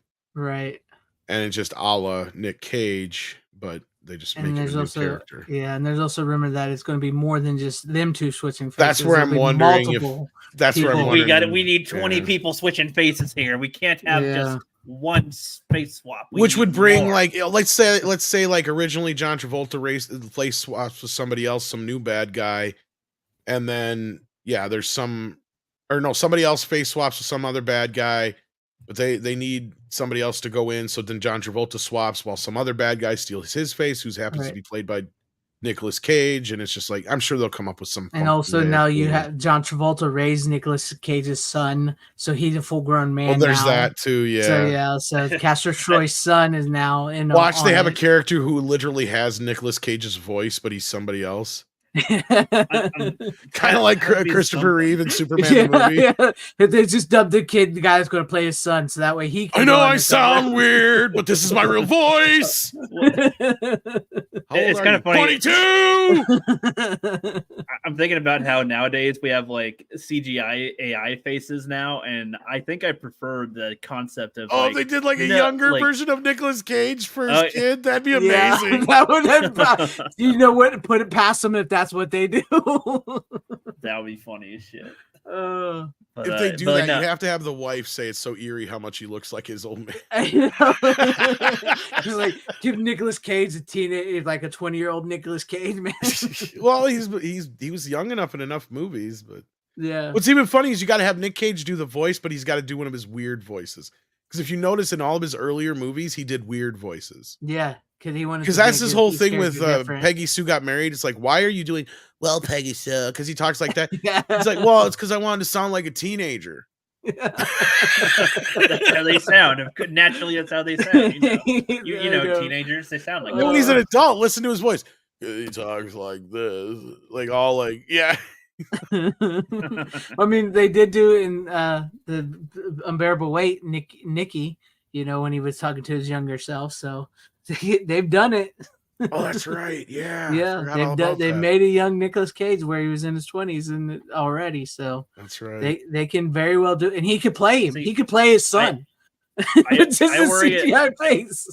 worry about nowadays they would do just a lot more AI faces now, though. Yeah. And not play with the fun of like how Face Off was. But yeah, as far as like special features go, like basically, if you have this version of Saturday Night Fever already, you might as well not even spend the money on the other one. It's not really worth it. It's all the same. It's the same disc in here. So it's all the special features from there. And they're really kind of fluffy from the 30th anniversary or whatever it was.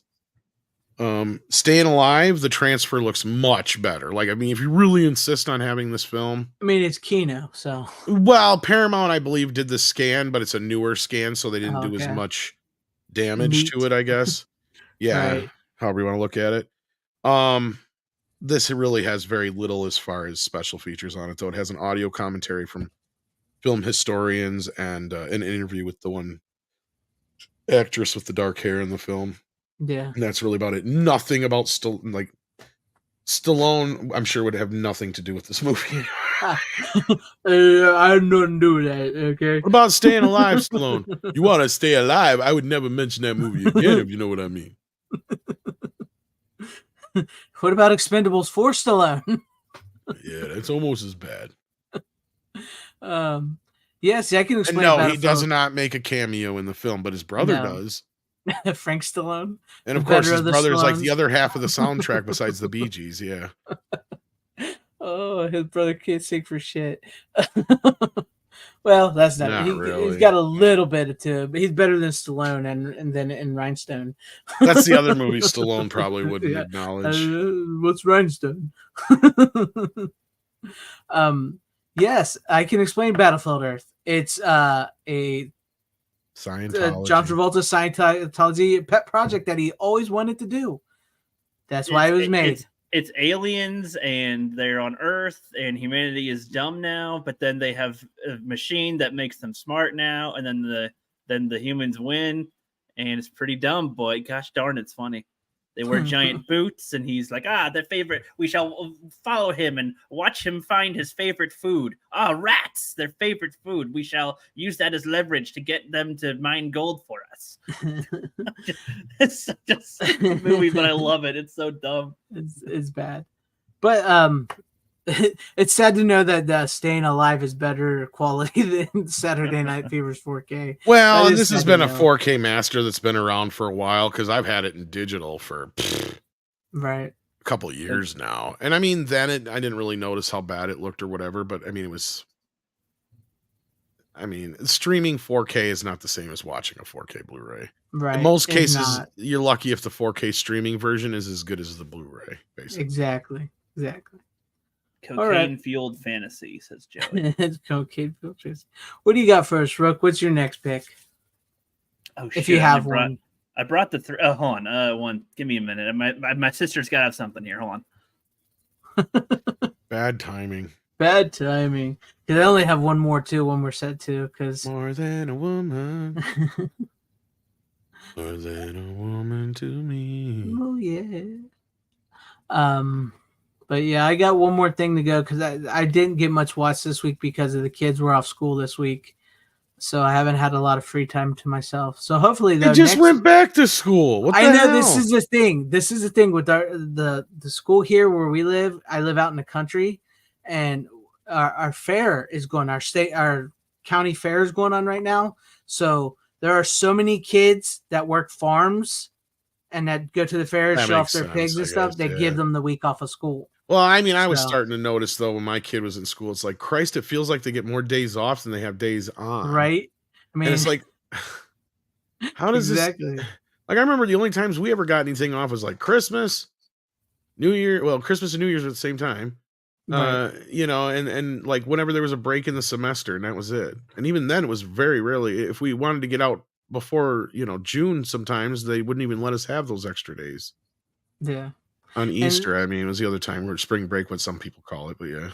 I know, it's like you don't realize how many, because first, not too long ago, they were just off for the, what was it, Labor Day? They were off for Labor Day. Now they're off for this, and they kind of give up their spring break a little bit for this because there's so many farm kids. So they kind of give up the spring break. So they only get a small spring break when the spring break comes around. But then they're going to be getting off here soon in November for Thanksgiving. And then Christmas, they get 2 weeks off for Christmas and New Year. So it's like, come on, man. Summer just ended. Nice. I am back. Yeah. All right. Are you ready? Yep. Okay. So I'm at my sister's place, house sitting for now. So I only brought the 3 to show. Oh, I forgot. But so I picked out one of her films, one I recognize. So she's got a 2-pack of Legally Blonde, it looks like. Are you kin enough? Are you kin enough? I don't know. I haven't seen Barbie, so I have no idea. Neither have I. But it's funny. So funny story. I only watched Legally Blonde because I was watching She-Hulk for coverage to do videos on and stuff. And God, why? It was so awful, but it was funny awful. It was horrible though. Don't ever watch it. It's stupid. And the court stuff. was so dumb. Like when we're done watching it, we're just like, can we watch a court movie that is like better? And where there's a couple ones we're going through, and it's like, okay, well, we haven't seen that. We haven't seen Legally Blonde. Okay, we'll try that and see how it is. And it is like actually pretty good for a movie. I mean, I'm sure that there's some stuff in there that is probably inaccurate to certain law stuff, but they at least do a good job at trying to convince you that it is.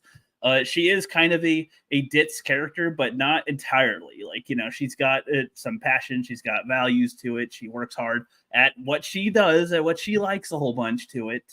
When everybody else is giving her a whole bunch of crap, she doesn't just, you know, sit down and cry about it. She somehow turns that shit around and goes. It's not a bad movie, surprisingly. It's okay. Did you guys ever see Legally Blonde or skip out on that? I've never seen any of the Legally Blondes. I'm a man.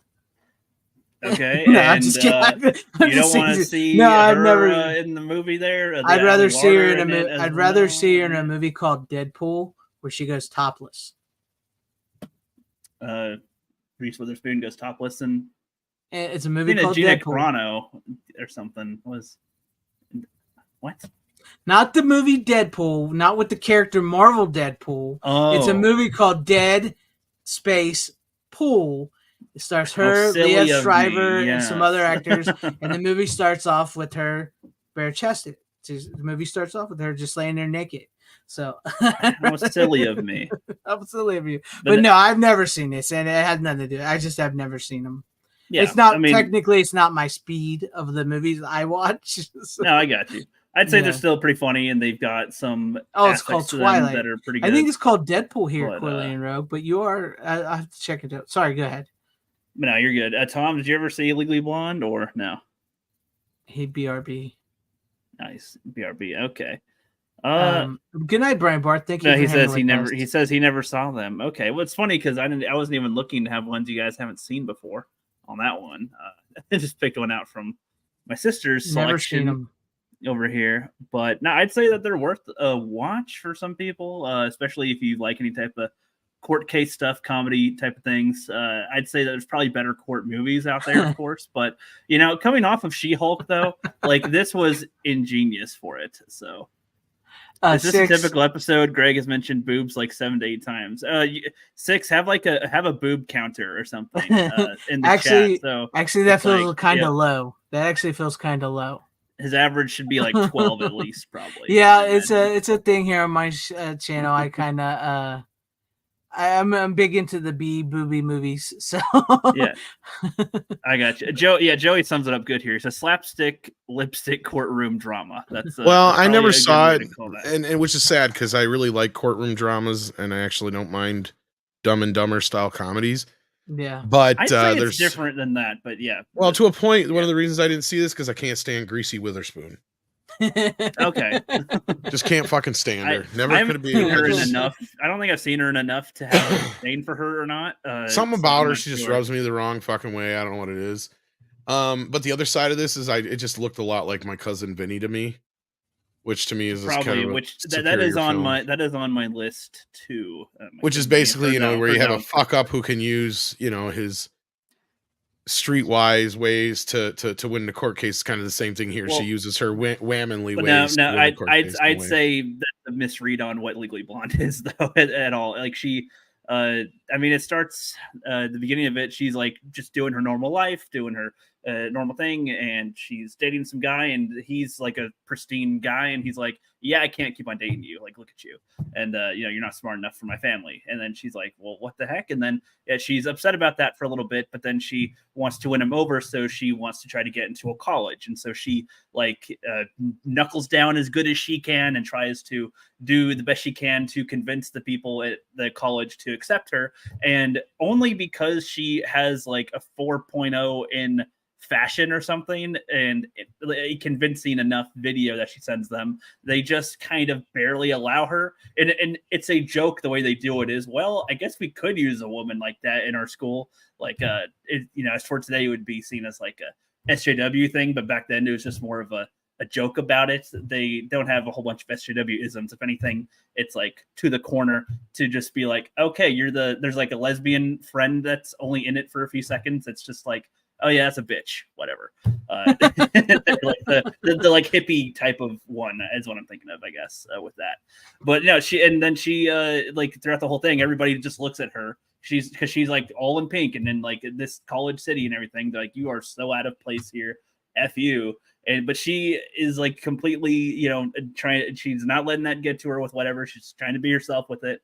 And then she ends up actually like buckling down on some things and actually getting into some of the stuff, not just doing it to be with the guy. And then like, I don't know, there's aspects to the case that they're doing that she is able to figure out a solution to and whatnot that works I'm waiting out. for the part where this is different than My Cousin Vinny. Well, I haven't seen My Cousin Vinny, so I don't know. But it sounds well, like he's a court lawyer who's out of his element. He buckles down. He uses some of his own personal experiences to win the case. Like, yeah, it's very. I guess so, but I mean, I guess to the only me, difference is the reason he wants to do it is to prove it to his family, not to prove it to an ex-boyfriend. That's the big difference. Plus his family members on the block, but yeah. I guess I compare movies differently because that just to me. It's like, but the whole point is he's from the city and he just barely passed the bar, right? Mm-hmm. And he comes to this little podunk country town or whatever, southern town, and so he doesn't understand any of the colloquialisms or what's going on there. And he shows up to court wearing a leather jacket and shit like that, so he gets in trouble for that kind of shit. At first, he doesn't really understand the decorum or how everything goes, but then he buckles down. He starts to learn some things. And then he starts to use what his skills mixed with the lawyer side of things. I'd say that's a common trope, I guess. So not just but it's very similar in that respect. I assume that in general, though, the movies are very different. But right, there's. If you ask somebody on the fly, but like really, if you just took out the boyfriend part that you just said, that's really pretty much what My Cousin Vinny is the same kind of again. So like to me, I just say I don't know, the characters and all these other things make it all completely different. So like it's hard to, I guess the way because you've seen more stuff, you probably like that's enough to say they're similar. To me, that's not enough to say they're similar. C6 says they're very different, but if you watch them back to back, I bet you could find a lot of similarities. You'll probably find a lot more things in common. I would agree. There's probably more there. And it's kind of the same thing with Jury Duty to a lesser extent. I don't know if you've ever seen that one. Even though he's on the jury in that one, that's kind of a combination of that, like that kind of a concept with 12 Angry Men. But yeah. Well, I'm already going to see My Cousin Vinny. I'll write down Jury Duty as well. Don't expect Jury Duty to be a good movie, though. Well, I mean, to be fair, it's a Pauly Shore movie. That's all I can tell you. Courtroom films are always 50-50 for me. Like, there's stuff that they do that can be great, and other things that can annoy the shit out of me. Like, it's hard to tell, but. Joey in the chat, I gotta say, I've been like looking here and there. He knows a shit ton of everything mentioned. Like I don't know how, like even the stuff I've mentioned, he seems to know. Like just all this stuff. Joey's a stalwart in the chat. He knows a lot. He's got a lot of stuff. He's correcting me on stuff. Like he said, cosmology was her thing, or he said cosmology, or cosmetology, whatever. Yeah, exactly. Not just fashionable. It's adjacent to. Cosmology. Yeah, exactly. So he's getting it better than I am for it. I love Dan Blackroids. I wasn't expecting a Legally Blonde debate this episode. Yeah, and of course, My Cousin Vinny does have the Karate Kid in it. I mean, if I do see when I do see My Cousin Vinny, maybe I'll agree with you, but I feel like My Cousin Vinny is a great fucking movie. Probably I love it. Top 5 greatest comedies of all time. Yeah, I gotcha. But yeah, I mean that's. Short debate, if anything, which isn't really that, just clarifying similarities or not, I guess. But yeah, so that was that one. That was an on the fly pick, so I wasn't even prepared for that one, really. That's what. There you go. That's cool. Yep. At least you've seen it, so yeah. I need to see it. To be fair, I'd say watch the other stuff if you haven't. I forget you said you didn't see. Yeah, I don't know. Yeah, I will check it. Maybe I'll get to it eventually. I'd say it's not a high recommend, but I'd say, yeah, if it's there, why not? All right. Good. All right. Tom, do you want me to show my setup first before you, or you want to go? We can do it all at the same time. Don't matter. Same time. Go ahead. Turn your camera on. Well, I think we both got lucky and got it this week. Yes. You've been showing it off already a little bit. Yes. Psycho. Yeah. from Arrow Films. Already kind of hard to come by, kids. So if you didn't get Very it much. pre-order, yeah, I seen Walmart still had some left for like $100. But yeah, I'm already seeing them selling on eBay for a little bit more than the cost. I'm glad I got mine because I'm gonna show off a little bit. I did. I switched the covers. Yeah, me too. Yeah, because I'm not a fan of the other, new. Yeah. Yeah, I mean the color coding was kind of neat, but other than that, it was not very good. They're a little artwork. weird. Yeah, and of course, I also have. I think you have this one too. The old. Yeah, I was going to show that too. But see, this one actually has Bates Motel on it. They don't have that Yes, on this. they don't have that one. And that's not the new Bates Not to Motel, be that's the confused. original. Yeah, not to be. Yeah. And of course, I also have the Alfred Hitchcock set, which also has the 4K of Psycho in it. But, and of course, just I also have these. That's what she said. And I didn't even realize I have not opened this one up yet. You haven't even opened up that one? No, I didn't. Oh, I'm putting this on all backwards. Yeah, but I mean, it's a nice set. And I don't need to now. You don't need to now. I mean, we do get a lot of goodies. I'll show off some goodies while we talk about it real quick. We do get a lot of goodies with these. Show off these postcards of the first one here. We got this. Yeah, there's some pretty good stuff in here. And that's the new artwork. It's like they're all like that, and that's the yeah. And these also carry over the shout features as well. Yes. So as I said, I don't even need to keep the one I have of that anymore. And this is the one Universal already put out. This is same exact disc. Name of that says it's not. It's the UK version of it, but yes, it's the same disc. Yeah, it's the UK version, but yeah. That's the one thing I hate about that UK Universal discs. They don't have labels. They just have like little buttons, and if you don't know what the buttons mean, you're like trying to navigate around. You're like, what the fuck? That's what I know. I was watching when I popped it in, and I was like, "What's this? Okay, this means that." I'm used to it now because I've got a lot of imports. But yeah, for some reason, Universal does that on all their. I don't know. But this is a really, really good set. I think the scans are really good, personally. Yeah, I mean, really, I might as well start off with the gripes because I don't have many. Yeah, go ahead. I guess the only real main gripe. Now, I'm not 100% on this. There might be a fudge up in one of the edits early on in the movie because I've seen some people sharing it, and I did notice something kind of funky with it too. In part two, when the house changes and it has the Anthony Perkins name on screen, I think it is. Mm-hmm. There's something funky happening there. I don't know what the hell's going on. It's like kind of like blurry colors. It goes blurry and it's like it cuts between two, like fades between two different. Yeah, I like the older and the newer one, and it's like really weird. It's like out of place. I don't know what happened there. I'll have to check the old Psycho 2 and see if that's that way there too. Yeah. But that's a minor thing I didn't even notice until some people were pointing it out. The big thing that stuck out to me is that the 5.1 mix on Psycho 2 and 3 for some reason is weird, and it feels like either they put a 2.0 mix in the 5.1 matrix because everything's coming out of the left and right channels all the time, even the center channel stuff, or somebody fucked something up, or this is just the way. I don't know if did Arrow release Psycho 2 and 3 before?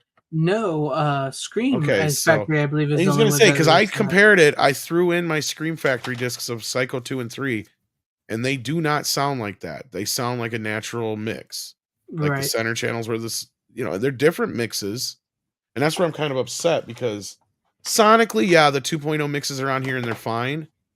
But the 5.1 mixes that were on these Shout editions were actually a bit of an uptick. Right. And I'm kind of disappointed with that. That's the only gripe. Otherwise, they all look amazing, like you said. Funnily enough, Psycho 4 looks the best of all. Right? It looks really good. Especially in the 4x3 scan. Because when they blow it up in the 185 scan, there's some spots that look a little softer than the rest. But in the 4x3 scan, it looks amazing. Right. The original TV aspect ratio. Yeah. Which is better anyway, because you get more picture that way on the top. Yeah, you do. You get more because it's not all cut up like that. But yeah, I agree with you. Psycho 4 has always been a personal favorite of mine. I've always liked it too. Yeah. Yeah, because it's. I actually still have the tape, and I couldn't I didn't get it out. I couldn't find it. I don't have the case to it, but I had Now, to are take. you one of the people that believe in that it's basically No. retconning the first or second and third one, or do you believe you? Because I think it's not. Because there's a moment where he says the last murders were a couple years ago, and he says they wanted to put me away again, but they say I'm better again. I don't Right. think so. I think he's just an unreliable narrator when he's talking about certain things. That's what I agree. Yeah. I know the writer, because he wrote the original movie, I believe, said no, he forgot the sequel. It's the true sequel to the first movie. But when you watch it, and personally, I'm like you, I felt this. It's like it flows right in with the second and third movie. There's a few things he says that go against it, but again, like I said, you can just look at it as he's being an unreliable narrator. I mean, he's Norman Bates. He was crazy, so because he backs it up psycho. though. That he did kill again recently. Right. And the time period that he says leads right up to the exact same time as Psycho 3 came out. He says 4 years or whatever it was. Yeah. Yeah. 6. I'm telling you right now, Psycho 2 is one of the most underrated sequels of all time. It is actually all three of the sequels are really good. You would not believe how good they are. In fact, Psycho 4 is the basis for the Bates Motel TV show. Yes, I can't agree with part 3. I'm not a huge fan of part 3. I don't hate it. It's not as good as the other ones. No, it's the least not as good of the bunch. Yeah, but it does pick up where Psycho 2 leaves off. It does continue right along. Yeah, and the music is great in it. Actually, I forgot the guy who composed the music, but he actually does pretty good. He did all the music for a couple of the earlier Coen Brothers films. Right. And he's actually not he doesn't normally do scores. He actually was a pop musician. I can't remember his name. But anyway, no, Psycho 2 is one of the most underrated sequels probably in history. I do agree with you there. Most people think, oh, the sequel to Psycho, and then they watch it and they're like, holy crap, that was a good movie. Well, I'm kind of glad hearing this because for me, when I first watched Psycho like last year, Psycho is one of the most hyped movies ever. Of like, oh, it's always one of the best ever. Like, it's super, super, super good. And it was okay. Like, I don't know, it's fine. Maybe like I already knew what the twists were and stuff too, so it's not. I don't know. Maybe that spoils it a bit. I was liking it up until like after she got killed. Then I was like, oh well, yeah, okay. Like, well, see, all right, Rookie. That's where the beginning of Scream 1 comes into play. Just disappointed. That's where they get the beginning of Scream 1. With that's where they took that from. Oh, really? Yes, that's why they kill. I mean, besides the fact that she was actually supposed to be Drew Barrymore was supposed to be Sydney, they decided to do the Hitchcock thing and make her, because they promoted it like she was the star of the movie.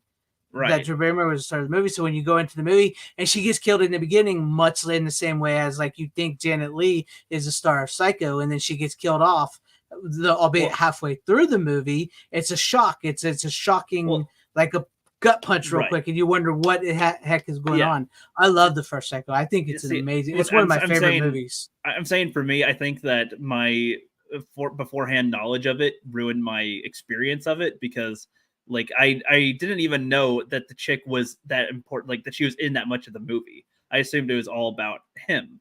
And then it's like, okay, so the first half of the movie, I'm watching it not knowing what's going to happen at all. Because I don't know. I had no idea this character even existed. Like other than being killed.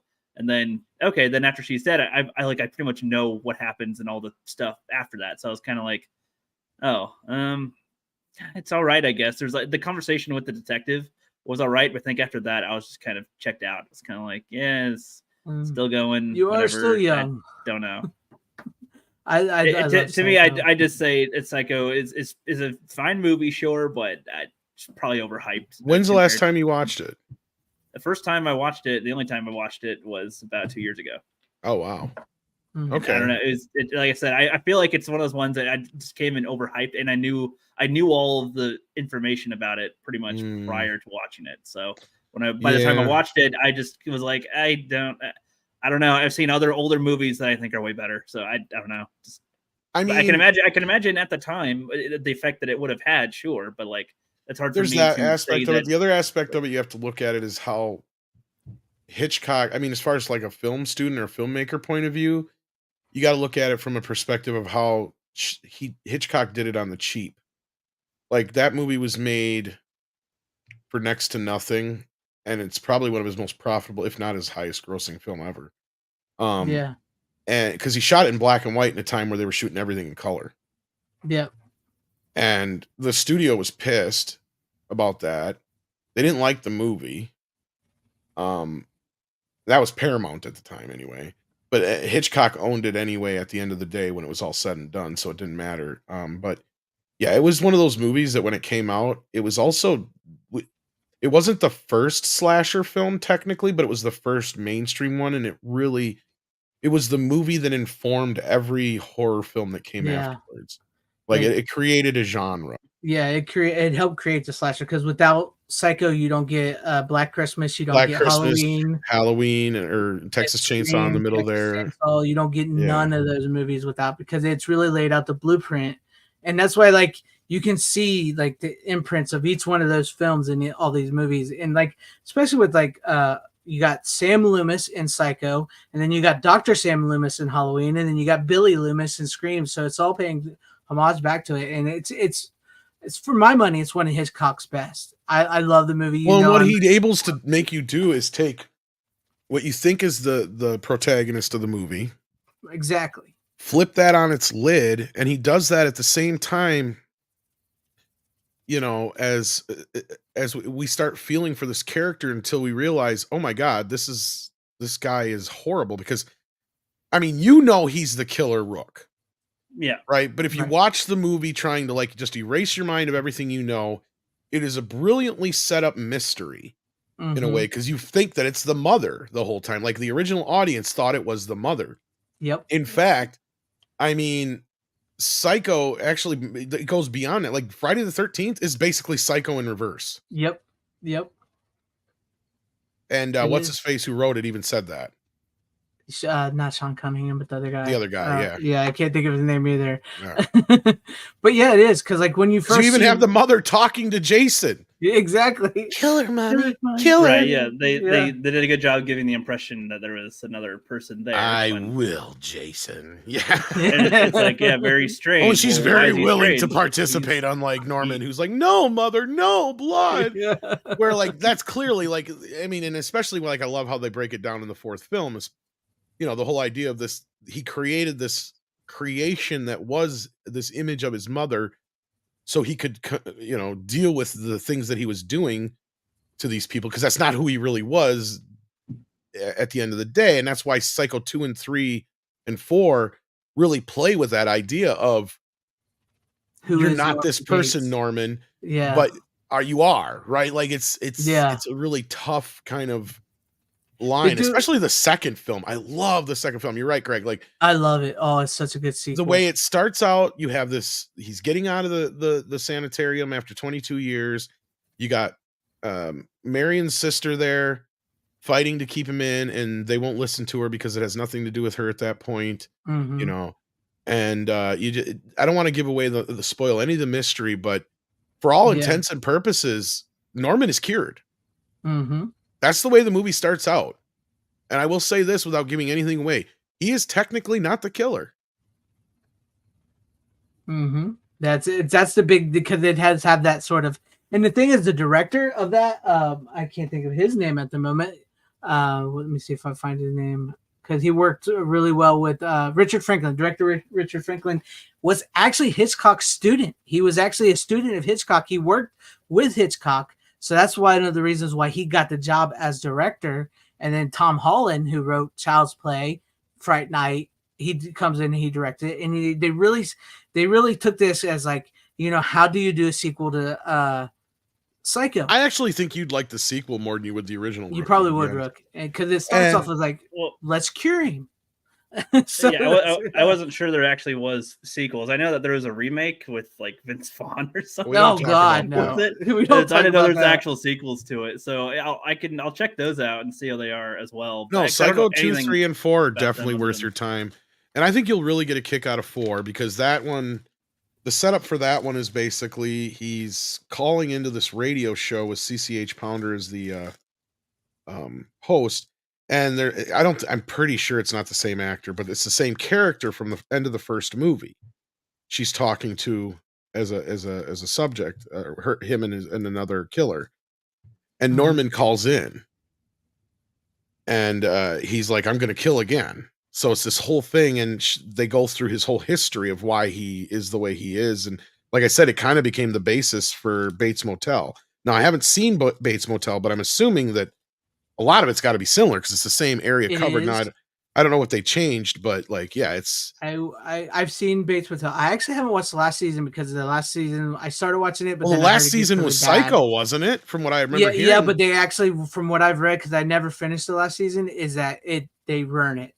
They ruin Psycho. Lord, I hope not. But the first 3 seasons or 4 seasons, Well, are actually really good, and it's very much in the same vein as Psycho 4. And the best thing is even though it's perfect that Anthony Perkins is in this movie, but you almost didn't need him. Henry Thomas does an amazing job as young Norman Bates. Mm-hmm. And you may know the name, but you're trying to place it. He's the kid from E.T. Yeah. Plays Elliot.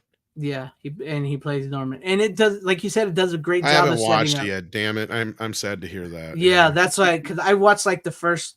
So you're saying watch it until it sets up Psycho and then stop watching? Yeah. Well, honestly, the season before they do Psycho, the way it ends is perfect. Is it? You really don't need to go into Psycho, because then your mind can wander off and see like, okay, I can see where Psycho's going. You know what I mean? Because the way it ends, and because I don't want to spoil it when you get to it, because she really the kid that plays Norman does a pretty decent good job. And it's that one kid from Charlie and the Chocolate Factory. Yeah, he does a really good job as doing an Anthony Perkins type of psycho character, like the version of him in the first movie. He does really good at setting up how you can see how he ends up like that.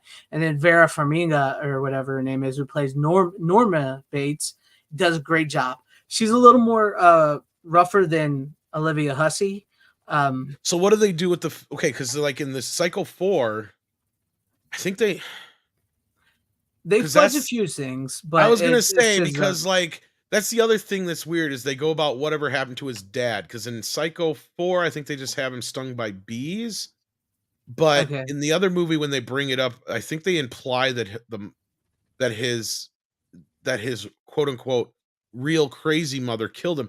And I think he even refers to something or other, like about his other, like that lady wasn't really my mother. I think he says that in part 4 too. I have to remember if that was that one or part 3. He talks about it again. The series actually starts off with his father's death. And how does he die in the series? So like, I don't want to spoil too much, but like the way it starts off, the way the series starts off is, it never really shows his dad's face, but his dad is laying on the ground. A thing in the garage has fell on him with all the paint things and everything, and his head has been crushed. Oh, okay. Right? And he's laying there dead, and Norman is just standing there in a daze. And his mom walks in, and that's how it starts. And of course, from the first Psycho movie where he says, Dad left Mom a lot of money. He does. He leaves her a lot of money, and it goes into they buy the hotel. And that's where it starts. That's where the series starts. Yeah, so they changed some things. Gotcha. Yeah, they've changed some I'll things. check it out. Yeah, but the first 4 seasons are really good, and then like the final season, I never finished. Plus, I heard it really sucked, so I kind of just wanted to leave it at 4. As far as like having a trilogy with a nice capper that's a prequel, this is one of those rare times that a prequel kind of works, but it also helps that they're wrapping it around with a modern thing. Mm-hmm. And when you get to why he's going to kill again is actually a pretty decent twist. I mean, you might see it from a mile away, because I kind of did too the first time I saw it, but what it's funny is I think I saw this movie edited on television the first time. Me too. I think I did too. Because I remember they were showing it, because CBS and Showtime, Paramount are all the same. Or no, I think it was showed on Showtime, even though Universal made it. So for some reason, I remember it was on CBS one night really late.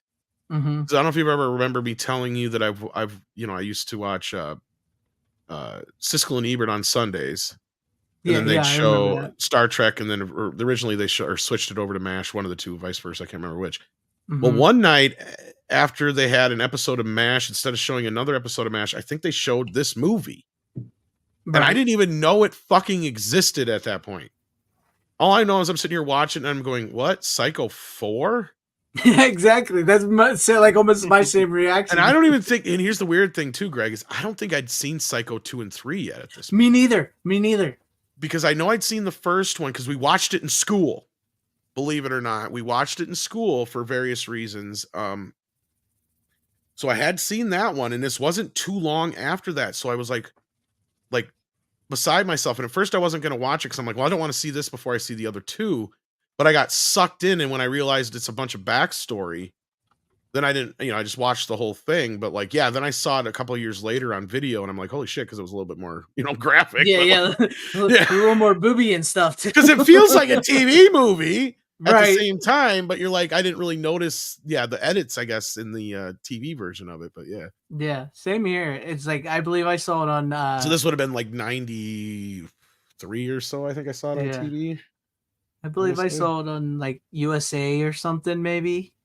And then I actually had the VHS, which I just found it was that we've had since I was a young, I'd say like 17 maybe. I found that out. But yeah, I saw that first. And I remember I've seen the first movie, and then I saw 4, and I didn't even realize they made sequels. Did they make it for USA first, or did they make it for Showtime? I believe it was made for Showtime. I was going to say, I thought it was made for Showtime when I did my research. Yeah. So. Yeah. But I think this was before Stars existed, for those who don't know. Right. Universal ended up owning Stars, but they did a few of their straight to video. They did, I think, for Showtime. Yeah. Yeah. Which is funny because I think that series that Rook showed earlier was a Showtime series, Stargate. At least one of them was. Like the first Stargate, the first original SG1. 3 or 4 seasons were on Showtime. Then they moved it to Sci-Fi. But I love this. I love the Psycho movies. I think they're great. I enjoy that's what bugs me too, because I really loved the movies, and I think this is a great 4K set. And I really liked Bates Motel, and then I can't finish that series now. Is what really bugs me, because it would be a capper to have all of them like that. Should we talk about the weird, stupid, crazy other Bates Motel?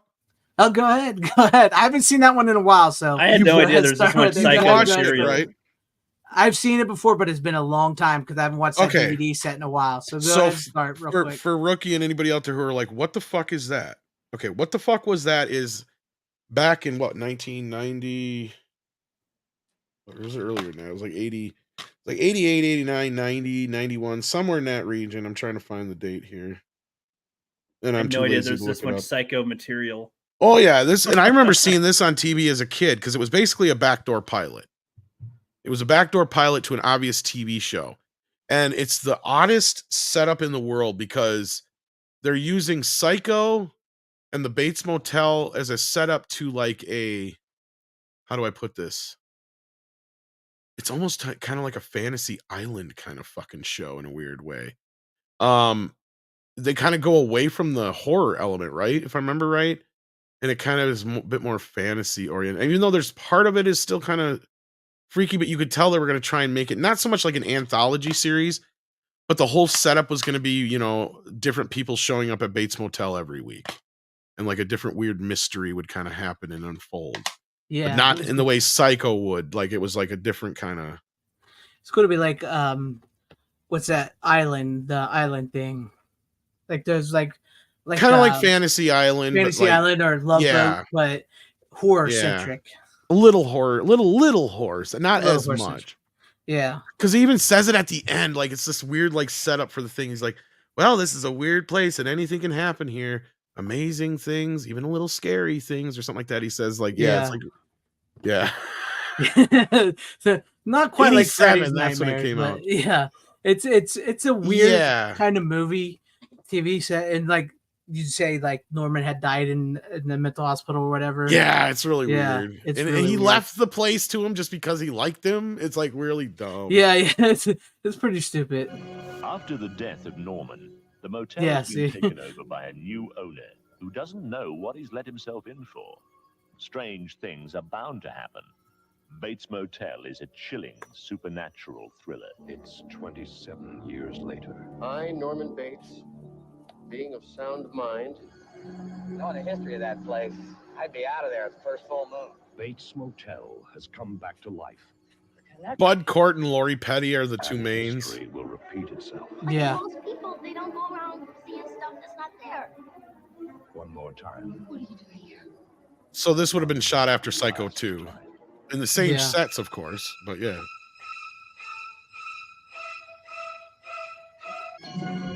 That's one cool thing about the series is that the house and the sets all become kind of like characters in the show or movies because, like, I mean, it's the same place.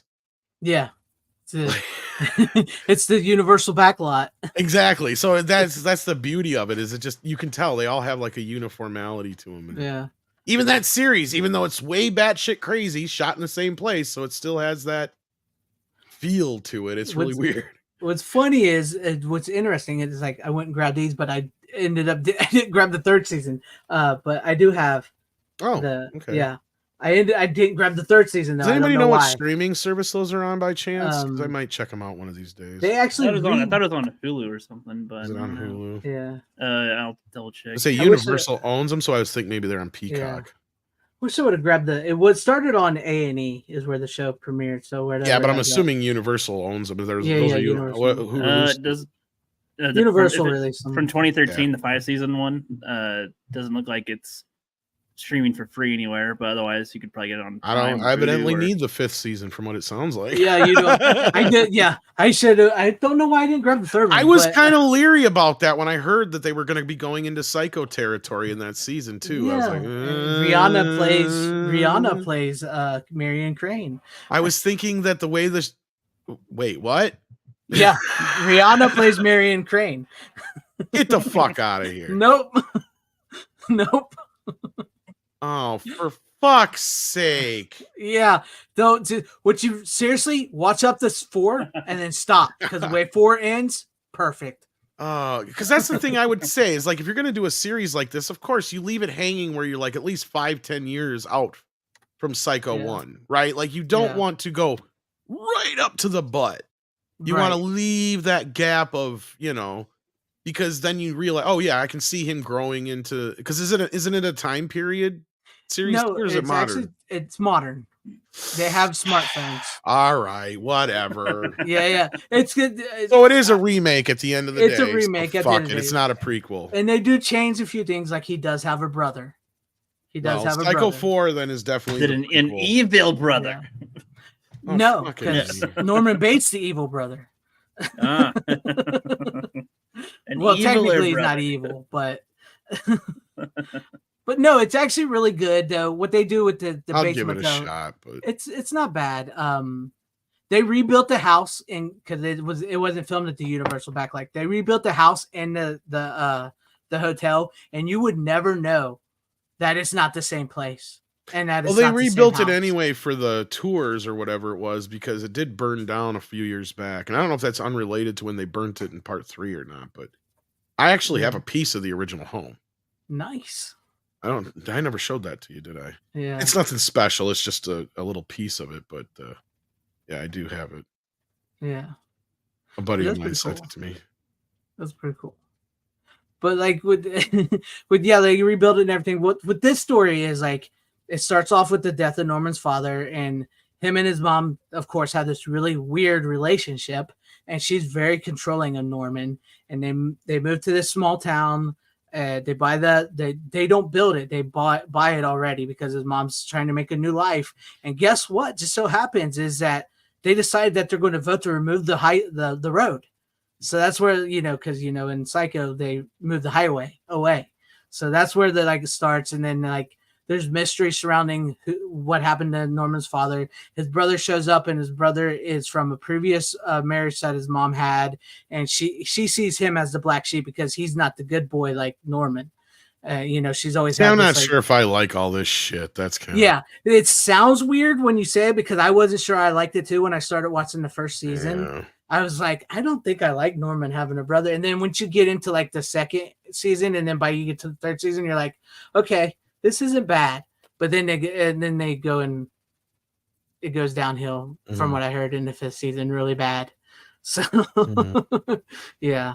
But that's how it starts. And it's sort of a Twin Peaks flavor type show with the town and the residents and stuff like that. So yeah, but the movies are better. Trust me, the movies are way better. And you probably might even like the Bates Motel old TV pilot probably more. But that thing was always weird. It was weird.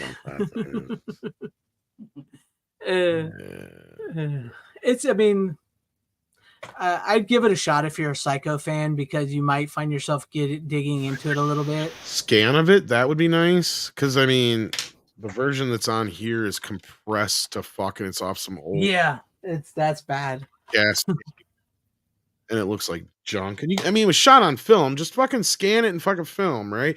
I'm surprised like Shout Factory hasn't put that out. Can't believe it either, and I can't believe that they didn't just do it in this set. Okay, so here's the other thing. I know some people are probably pissy that this is already sold out and all that business, which is fine. I get it, but yeah, I have a feeling Shout Factory is going to do the same thing. So yeah. So if you're listening, Shout Factory, do Psycho or Bates Motel, please. Yeah. Because I mean, like we're getting teases that Arrow's going to do Child's Play. We all know Shout Factory just released every Child's Play movie on 4K. So probably because Shout Factory released Psycho 2, 3, and I believe 4 on from them as well. So yes. So which means they probably Psycho won't do movies part 1. have been available for a while. You can get them in several different Blu-ray sets. I mean, and you can get these Shout Factory Blu-rays now for like $14.99. So they're still technically in print or whatever. But I wouldn't be surprised if in the next few months, Shout Factory announces they're going to do a Psycho box set. But if you don't get your hands on the first film, guys, just do Bates Motel. Don't do Gus Van Sant's fucking Psycho. No one needs that shit. No, that's horrible. I'm going to do a shot-for-shot remake, but I'm going to add in a scene where he jerks off. Well, here's the... Go ahead. I'm not even going to get into that one. And I swear I heard it in an interview somewhere. I don't remember if it was Gus himself or somebody else who said it, but I want to believe it. And I think I mentioned this before, but supposedly the reason he did it is because they were going to remake it anyway. So he did it shot for shot. So nobody would ever do it again, just to prove it can't be done. Right. And he miscast it on purpose and all that kind of, like, it was almost like an ultimate troll. Now, you can believe that or not, I don't know. But I mean, if you look at the idea that he's doing it under the guise of the things that were added to this movie, like, that was not him. That was shit that was in the original script that they knew they couldn't get away with in 1960. Yeah. And the other thing was just that plane shot or whatever that he used. It was like another thing that Hitchcock wanted that they couldn't do in 1960. So it was like, yeah, other than that, like, you can kind of see the point of, like, how much money they spent on it and all that kind of business. And you're like, yeah, I can kind of see Gus Van Sant trolling people like that. I could because like we were trying to say, like, when you first get introduced to Norman Bates, you don't think Norman Bates is the killer. You just think he's this kind of nice, naive guy who's being controlled by his mother. Vince Vaughn comes out and he's like, oh yeah, you're Crazy Trains. We already know. Even if you didn't ever see Psycho, you know he's Crazy Man right off the bat. It's just bad. But yeah, there you guys have it. I read the original book years ago. And that's kind of the only way that people can say that Psycho is loosely based on Ed Gein, because the book is more based on Ed Gein. This movie is more of its own animal. Yeah. Like, there's a few beats and things that are similar in the book, but in the book, Norman is a completely different kind of character. I mean, yes, it has like the shower sequence, all that kind of business is in the book. The whole thing with Norman thinking he's hearing his mother, all that shit's the same, but like Norman is more like an older, less likable, more creepy Ed Gein type. Do a little something with the mom's thing too, if I remember. There might be something like that, but then she was also asking me about something to do with the sequel, because that's the other thing is Robert Bloch. He's a bit of a weirdo. Yeah. And I'm sure he's always had a problem with the fact that, I mean, he's had a few other books that did fine, but Psycho is, of course, his most famous book. And the only reason it's famous is because of the Hitchcock movie. And the Hitchcock movie is so different in a lot of ways. And when he heard they were doing a Psycho 2, he quickly wrote a sequel book because he didn't like what and the shit that's in his sequel book is just horrible. Yeah. It's bad. They end up killing Norman off early on in the book. There's another sequence that she had asked me about in private chat that I'm not even going to say it. That's how bad it is. Let's just say it has to do with an assault of a nun. Right. Yeah, there's just a lot of horrible crap. And in comparison, it's like Psycho 2 is one of those rare occurrences where you shouldn't make a sequel, but goddamn if it wasn't good. And the weirdest part is they did it at a point in history where sequels were not popular. Right. It wasn't like they were now. Like, in fact, everybody was dead against them. Mm-hmm.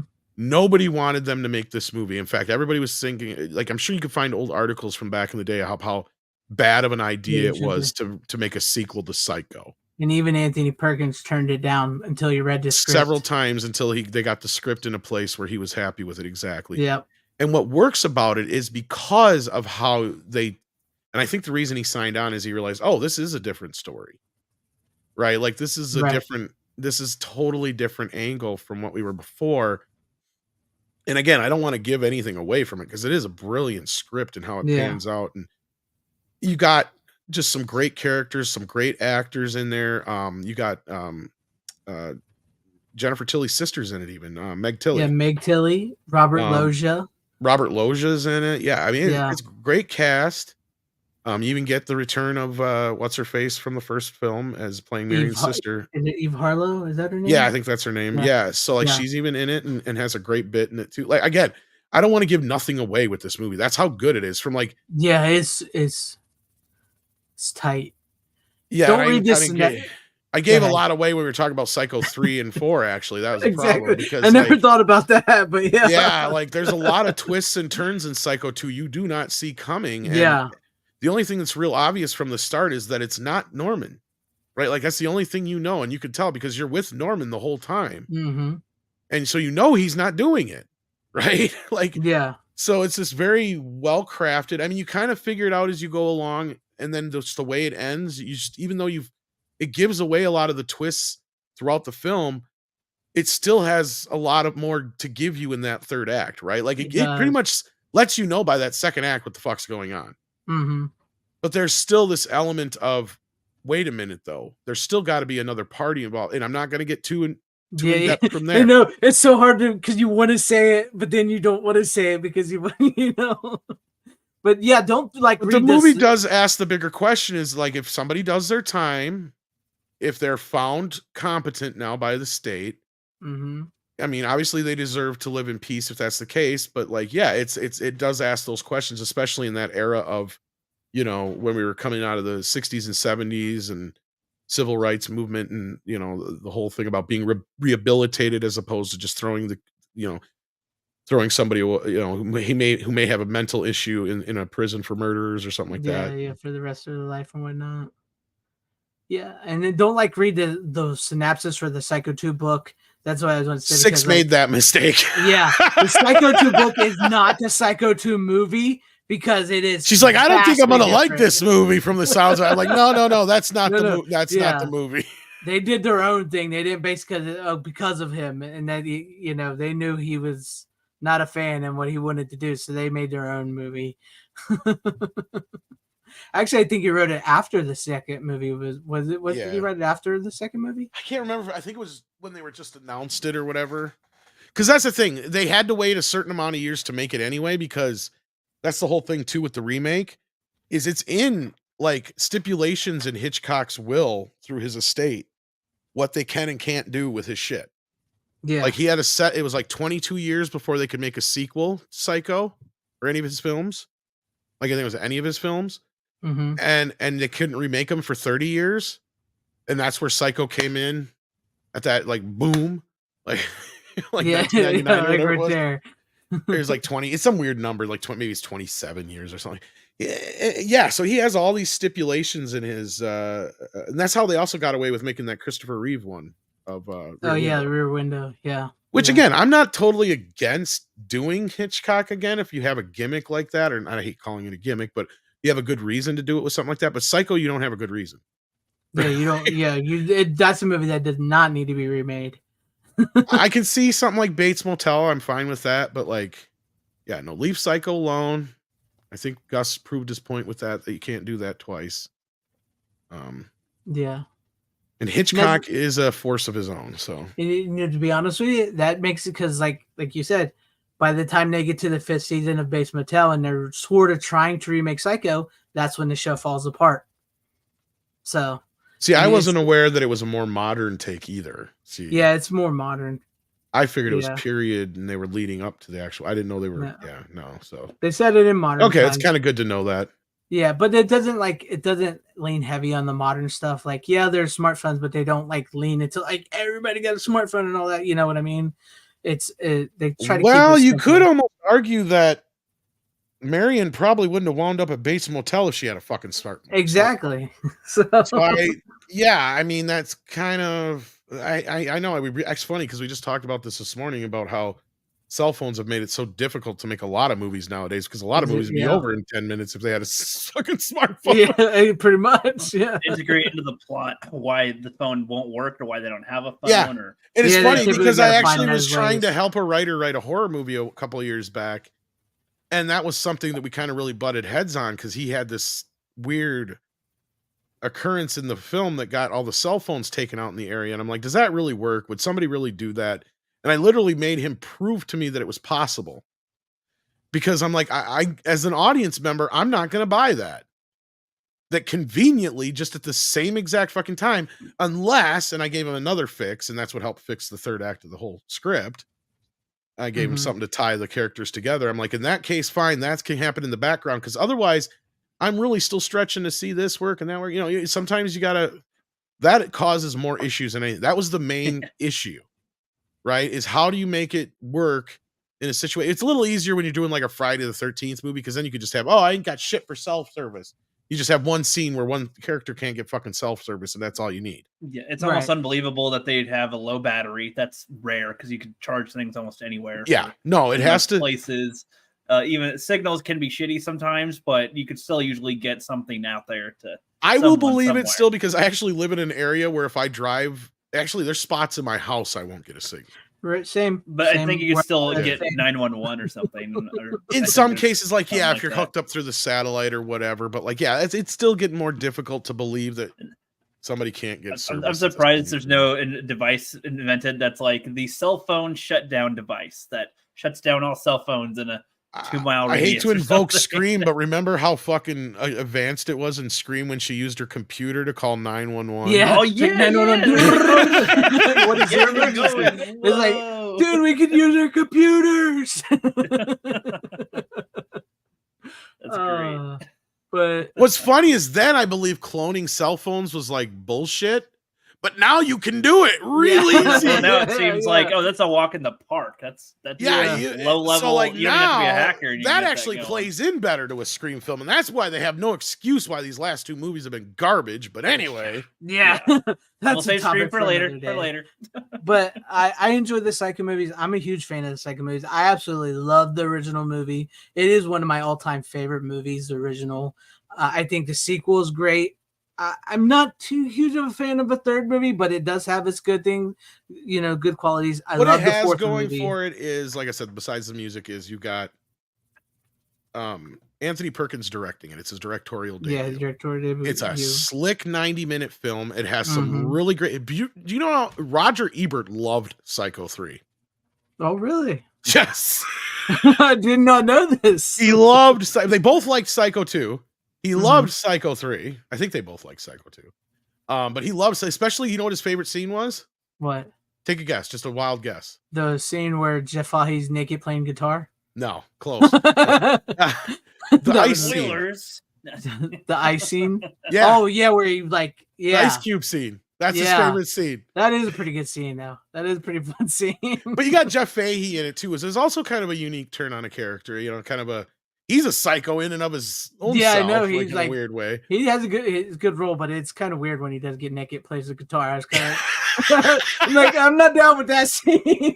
To me, the part that drug the third film down was the Mary character. Yeah, the nun. The nun. I mean, it's kind of like, okay, we've retreaded this ground. Now we're starting to feel like retread from part 2. Yeah. Because but then again, you can kind of see it's more like, okay, the part I don't like is how the film plays out at the end. I guess the last third act is kind of the downer part to me, especially considering how it starts.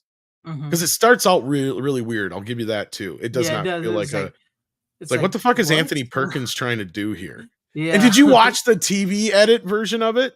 No, I did not. They have those scenes on the disc. and they gave it a weird intro on the TV version. Oh, did they? Yeah. Like they tell it in like storyboard form. They don't show it. It's really weird. And they have like a narration, and it's like it gets into this whole thing about like God, like crisis of faith and the conflict of life. And it's like really fucking weird. It's like, what the fuck is this shit? I think that's why like 3 is like, because 3, bless Anthony Perkins, sorry, he was trying something, I think, psychological. He's trying to be really, he's getting out some of this stuff that's within him into the movie, because of who he was and what he went through. But I don't know, man. It comes off a lot weirder than 1, 2, and 4. Like 1, 2, and 4 really feel like they're all connected.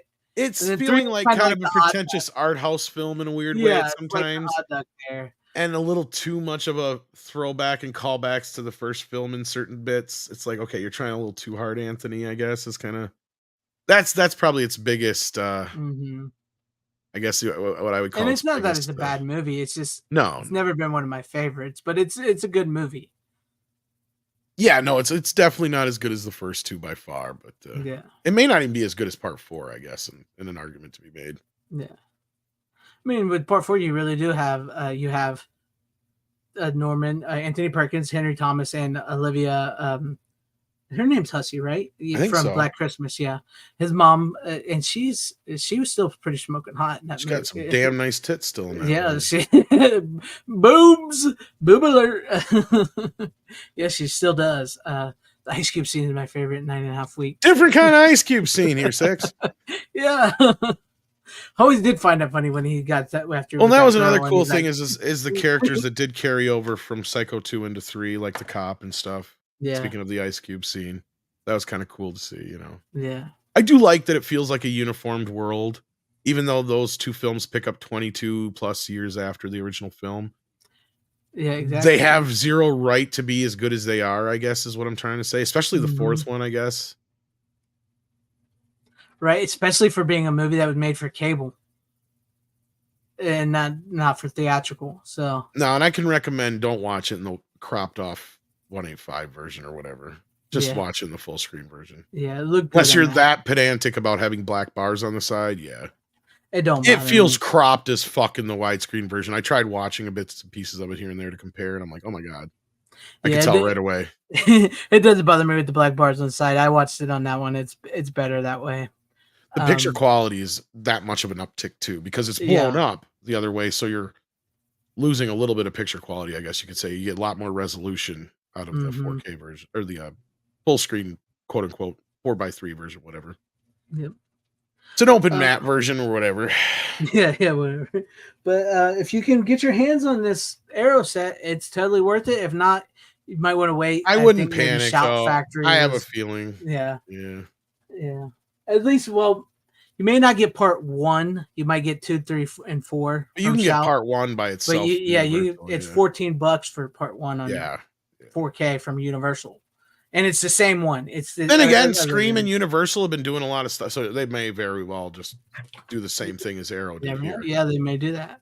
I'm just hoping, again, like with the Child's Play thing on both parts, I hope they either one of 2 things: either they don't give us any new special features other than what's on these for both sets, or they do enough to where it's worth getting both sets, because otherwise I'm not buying both again. Fuck that. No, I'm not doing that. I'm done buying Chucky. I am done buying Norman. Unless they bring out Bates Motel and Blu-ray, I'll buy that because it's worth getting it in just an HD version. But I'm talking about the TV movie. The TV movie. But I think I'm pretty good with my this Psycho set as well. Yeah. So I don't think I'm going to be buying. I mean, could there have been some more stuff on here? Clearly. I'm kind of disappointed. They talk about the music video for part 3, but they don't have the fucking music video on there. That kind of sucks, doesn't it? Like, and they even show clips from it. It's like, why didn't you put the music video on here? You obviously paid for the rights to have that. Exactly. I wonder if it's a rights issue, but then you think, they did put it in that, didn't they? No, and I can't remember the guy's name, but like I said, I do like the music from part 3. It's actually kind of really good. If you listen to it just on its own, it's got there's both a piano version and a synth version of it. And it's different because, we're so used to the re. Well, then in part 2, we did get a new theme that was really good, but part 3 is its own music and it's really good. And I remember having Psycho 3, the record, back in the day. So I do have the new soundtrack that's like got everything on it. But yeah, right.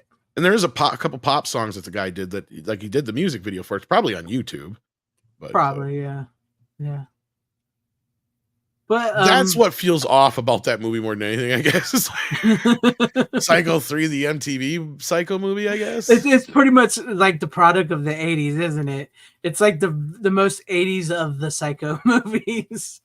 I think maybe he was like... Especially Anthony Perkins' fucking haircut. Yeah, it's very, very 80s. Maybe he was just trying to step in with all those other slashers that were coming out in like the MTV era. Maybe he was trying that. I don't know. He was definitely exercising some demons in that movie. Carter Burwell, that's the guy who does the music. Okay. Oh, there. I don't remember what band he was a part of before, but yeah, I'm trying to remember the name of the song here. But, I mean, it's just oh Jesus, $110. Jeez. That's for the original version of it. Oh, I was gonna say. Or maybe it's the one I have. I don't know. But I've got like the 2-disc version of it from was it Entrada or whoever did it? Yeah, Entrada. What was the name of the song again? It was Scream of Love. That was it. The Scream of Love. But now that we've bored Rookie with it is on YouTube. Is it? There you go. Yeah, because here's the beauty of it, because this is what he's talking about, and I don't know why it's not on there. Because Anthony Perkins actually pulled a Freddy Krueger and took over MTV for a day. Oh, did he? Oh, yeah. So I'm not gonna play the whole video, but you can play his intro here probably. Okay. So here's Anthony being a VJ. Bark at the Moon and A Shot in the Dark from the Only Ozzy.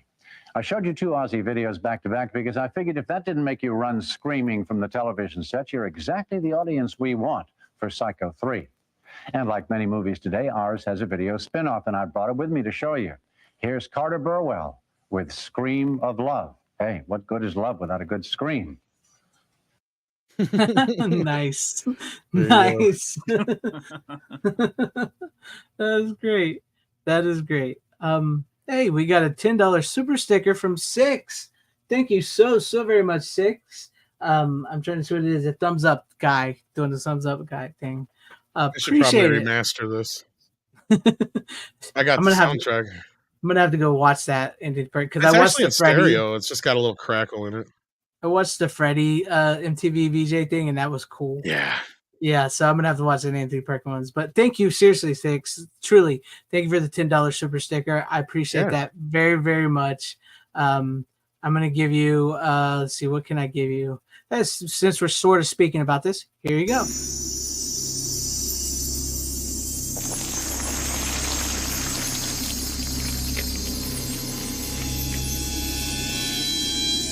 Stick that in your VCR and suck on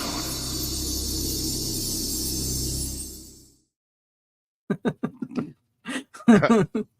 Freddy never sees it. Yeah, no boobs, but hey, what could you say? But truly, thank you, Six. I appreciate it. Any final words before we close this out? Because we've been going for 3.5 hours. This is a long show we've done in a while. I didn't realize we were going that long. Yeah. This is one of the longest ones that we've done in a while. You guys talked about Psycho for 45 minutes. I know. We love that movie. That's probably we even the best tried movie. to get somebody else to come in and talk about it with us. I tried. I sent emails. I tried reaching out to him too. I haven't sent him a message directly on Twitter, and I've been sending it to the friend of mine who sent me the piece of the hotel. I was going to bring him in case he had something to add, but he's still busy, I think. So, well, we tried, but hey, we're still growing show, so it happens. But 3.5 hours as long as usually. Hold up, I might have him. So you can go, Rookie, but we might have somebody here who's been to the actual house. Oh, it's all good. I'm on vacation. I got nothing better to do, so that's all good. We'll see real quick. If he does, we'll see. I don't want to say his name just in case he's too tired or something. Okay. If he doesn't, we'll close it out. But if he does, we'll talk to him for a little bit. Thank you to everybody that's been in the chat with us. Six, Tyrell 72, Ace Hanlon. Appreciate you guys. Random Brad, Joey, Corley and Rogue. I want to make sure I get everybody here. Dan Blackroyd. Who am I forgetting here? RJ Godzilla 81. I know it's just if I missed you guys, I do apologize. I said Dan Blackroyd, I think, but thank you to everybody that's been hanging in the chat with us. Thank you for everybody that's been watching. He's headed to bed, so okay. Well, thank you everybody that's been watching, and I guess we'll go ahead and close it down for the night. I hope you enjoyed our Psycho talk. I know we talked a long time about it, but these are movies I really did like. I love these movies, so there you guys go. Have it. Make sure you check out Rookie's channel. He actually does content. I know Runner didn't, but Rookie does do content every once in a while. I do miss Runner sometimes, but I'm glad to have you here. I'll be putting out for October. I've recorded like 12 movies that I've watched again, and some of them for the first time, like The Blob, The Lost Boys, quite a few. The Fly, Haunter, the one that I talked about here before a bit, and I'll have those on my channel. So you guys want to hear what I think about them, I'll have them up there throughout October. The Blob surprisingly was probably my favorite of that bunch. The original or the remake? The remake. I love the remake. But I watched The Fly, The Lost Boys, and a couple other ones, and The Blob was my favorite of the bunch that I watched. Pretty much. I don't know. Nice. To me, I thought The Blob sounded like a stupid idea, but like as I'm watching it, I was like, this is actually pretty good. Pretty interesting. It's funny. It's weird. What do you do? You shoot it? What do you do? I have that set. Yeah, cool. Yeah. Yeah, it's got all the flies in it. All the flies. Help me. I just realized there was a sequel to The Fly as well. I was like, wait a second, I have a recommended. There's two sequels to the original Fly. Yeah. Yeah, I have that. That's a great set. There's The Fly. I actually like The Fly too. I like Fly too. Do you think the other ones are worth watching? Yeah, they're all right. Well, the old ones. You got to be a fan of old monster movies. The sequels to the Gold Balloon. The Fly 2 is kind of fun. Yeah. Okay. And The Fly 2 is directed by Chris Walas, the guy who did the special effects for Gremlins. So it has some really cool effects in it. And you actually get to see a full-fledged fly this time. Yeah. Okay, the second one is shot, then. All right. Yeah, the second one is pretty fun actually. It's not as dark and depressing as the first Fly, which the first Fly is a great movie. I mean, is it as far as like a caliber of good film? No, it's definitely more schlocky, but I feel like a lot of sequels go for more fun in a way anyway, so that's fine. Like it's if anything, that's common, I think, with a lot of sequels that try to do stuff. But appreciate you guys. Check out Midnight Says. Eric Stoltz, and isn't it Jennifer Connelly, or who is it? What's her? It's Eric Stoltz, and it's the chick from Spaceballs. Oh, that's right. Okay, yeah. I can't remember. Daphne Zuniga. Yeah. Oh, I guess we're having a storm now. All of a sudden. Oh, is that what that was? I heard it too. Yeah, that was thunder. I just came out of nowhere. Somebody would come in the room, or you dropped something. Yeah. No, this is like outside of that. So it took me by surprise. Nice, lucky. All right, well, take care, kids. Peace. Yeah, peace. You have a good night. As always, you guys don't have to go home, but you can't stay here. How you doing? Bitches leave.